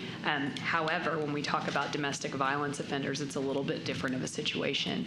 And what we found in what you'll see in this report, if you look at the portion that was written by our office, is that we had one of these offenders who was currently on bond for assaulting that victim, who then murdered her, and then another one of the individuals was on bond and assaulted one of the secondary victims that Catherine just spoke about. So when we talk about bonds and bond conditions, we do just want to point out that we have put things in place. Our office has worked very diligently with some of the judiciary to have a high-risk bond program for our domestic violence offenders, so that we are making sure that we are getting electronic leg monitors, making sure we're getting emergency protective orders and protective orders, no contact provisions.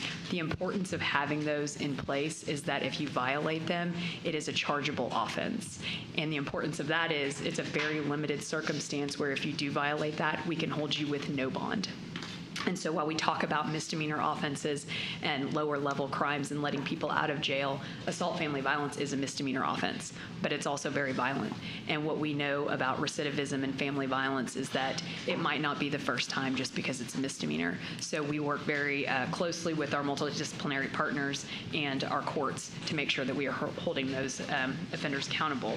Specific to that issue with protective orders and bond conditions, I did just want to point out to the court today that in another court in the United States today, in the Supreme Court, they are hearing, and they've wrapped up arguments, the United States versus Rahimi, which is a case here in Tarrant County. He has 11 cases currently pending in our county and originated as family violence cases. And they are deciding whether or not an offender who has an active protective order for abusing their intimate partner should be able to carry a firearm. Mr. Rahimi picked up several other cases involving firearms and shooting after his family violence cases, and our office, with the approval of Judge Sorrells, wrote an amicus brief supporting that we should hold violent offenders to not be able to carry firearms. So that was argued today. Thank you. Thank you very much for what you do. Appreciate the report. Any questions for either of these ladies? Thank you, ladies. Okay. Thank you both. Okay, any announcements or comments from the court? All right, seeing none, public comments. So I have one person signed up on the public comment section. There are 2 people signed up to speak to a closed agenda item. So I'm going to put you in the public comment, or you can wait and see if we come out and take action on it. But if we don't, there's no spot to speak. So I would assume you would want to speak in the public comment.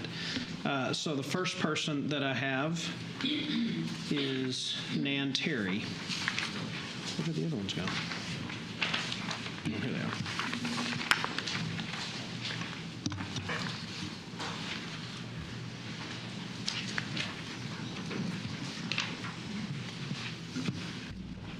Good afternoon. I want to congratulate the Sheriff's Office. Sheriff Wayborn mentioned housing the lowest level of misdemeanor offenses in the last 10 years. That's a great thing for decreasing population in jail. And also the program for veterans and the educational work he's doing with TCC. Those are great things, and I appreciate that. I hope everyone is tracking the status of the HVAC contract. My understanding is this contract, once that HVAC work is done, we can bring people back from Garza. We don't have to have that contract. So it's supposed to start in July, and then it was supposed to start November 1st. I don't know if it started or not. But I also want to speak about during that MCT vote, about 68 detainees were held with a bond less than $500. And I want to thank you for the discussions we've had already, especially the comment on making more information available. I've looked at what's available online is the bonds that have been issued in the last 3 days. There have been 71 bonds issued for $500 or less in the last 3 days. Unfortunately, the highest number of offenses were DUI related, with 27. Tied to the second and third are 13 offenses related to marijuana possession and theft, both in various case, only 5 were related to criminal trespass. Among what's not known is where these individuals are, if they posted bond or not. I assume they posted bond since the bonds were issued. But that would be something that would be nice to have publicly available. Thank you. That's all I have. Thank you so much. Thank you. So, Nan, the list I got this morning, bonds under 500, heck, the first, I can't count. Most of these are criminal trespass. Like, of the 67 today, probably 40 of them are criminal trespass. The data I did was 4th, 5th, and 6th of November. Okay. And only 15 there were 79 total, but only 15 were, or whatever I said, were criminal trespass. Okay. So I think it depends on the day. And it's unfortunate DUI was the greatest over the weekend. Okay, so the other 2 speakers who signed up for the closed session item are Doreen Geiger and Julie Griffin. Do y'all wish to speak now? You're talking about it. Oh, yeah.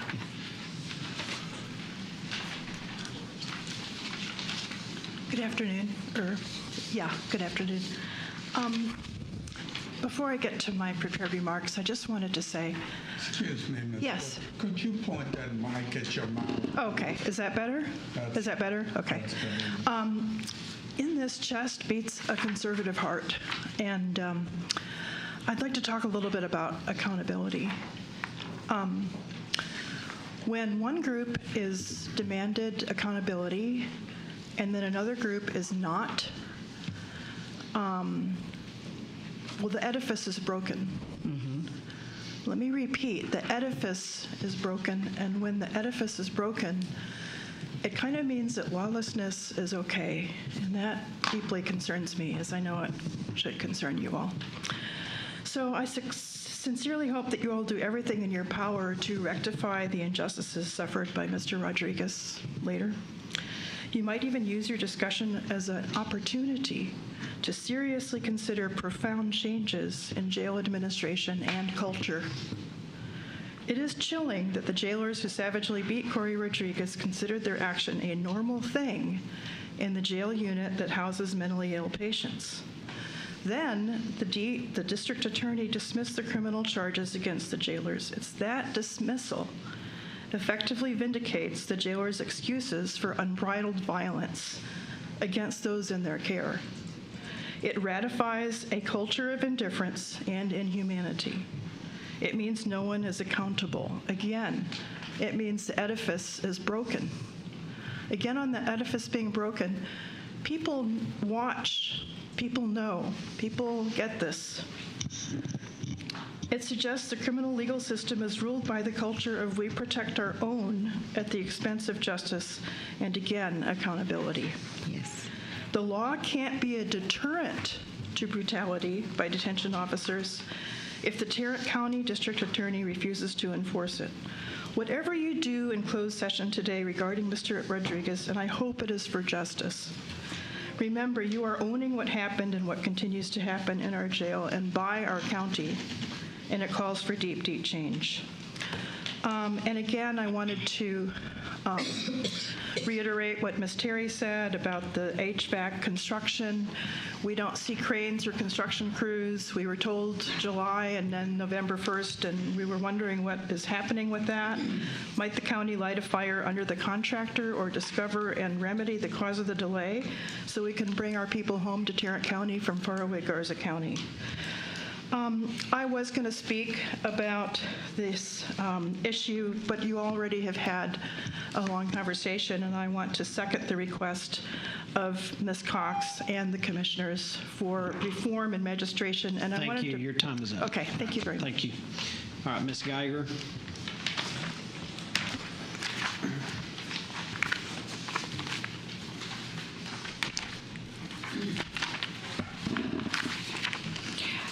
I speak only for myself.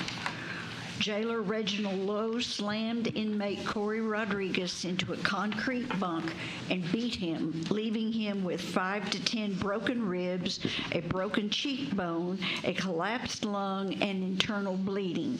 2 other jailers stood by, watched, and did nothing to stop the beating. Mr. Rodriguez was beaten so badly that he required surgery and has long-lasting injuries. He suffers from mental illness and was helpless. Since the jailers never told anyone Mr. Rodriguez needed medical help, he was left for 48 hours on the floor before anyone found him and called for an ambulance. One of the jailers who watched the beating told the detective investigating the incident that beating inmates was, quote, a normal thing in that special housing unit, unquote. Mr. Lowe was charged with aggravated assault causing serious bodily injury, and a grand jury indicted Mr. Lowe. District Attorney Sorrells dismissed charges against Mr. Lowe based on prosecutorial discretion. Judge Andy Porter signed the dismissal form. DA Sorrells dropped 6 criminal charges brought by the grand jury, leaving the defendant to walk free of criminal accountability for his acts without ever having to go to trial. Mr. Rodriguez had an attorney, but the DA's office did not contact his attorney. The DA's office contacted Mr. Rodriguez directly and told him all charges had been dropped and there would be no trial. Mr. Rodriguez wanted a trial and offered to return to Texas for a trial. All of this smacks of the good old boy system of, I'll cover up for you if you cover up for me. Please vote to give Mr. Rodriguez a large settlement for all the injustices he has suffered. What actions will you take to correct these injustices and keep them from happening to anyone else? Changes are needed. The culture of indifference and violence in the jail and the complicity of the county in dismissal of the charges against the jailers begged the question, what will you do to make the needed changes? The 5 of you have more power than the sheriff and the DA because you control all the county spending. Please use your power of the purse to bring about much needed changes. Thank you. That's all we have signed up to speak. Is there anyone else in the audience who would like to speak? Judge, I'd like one comment if I can. There's just been a couple of comments about the HVAC project. I just want the court to know that project started on time on November 1 as scheduled. So it's underway and in flight as of right now. Thank you. So please remain seated and silent while I read the following. The Commissioners' Court will now recess the open session and proceed to closed session to discuss items exempt under sections 55107, 0720, 074, 076, 087, and 0725 of the Texas Government Code. We are in recess.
Okay.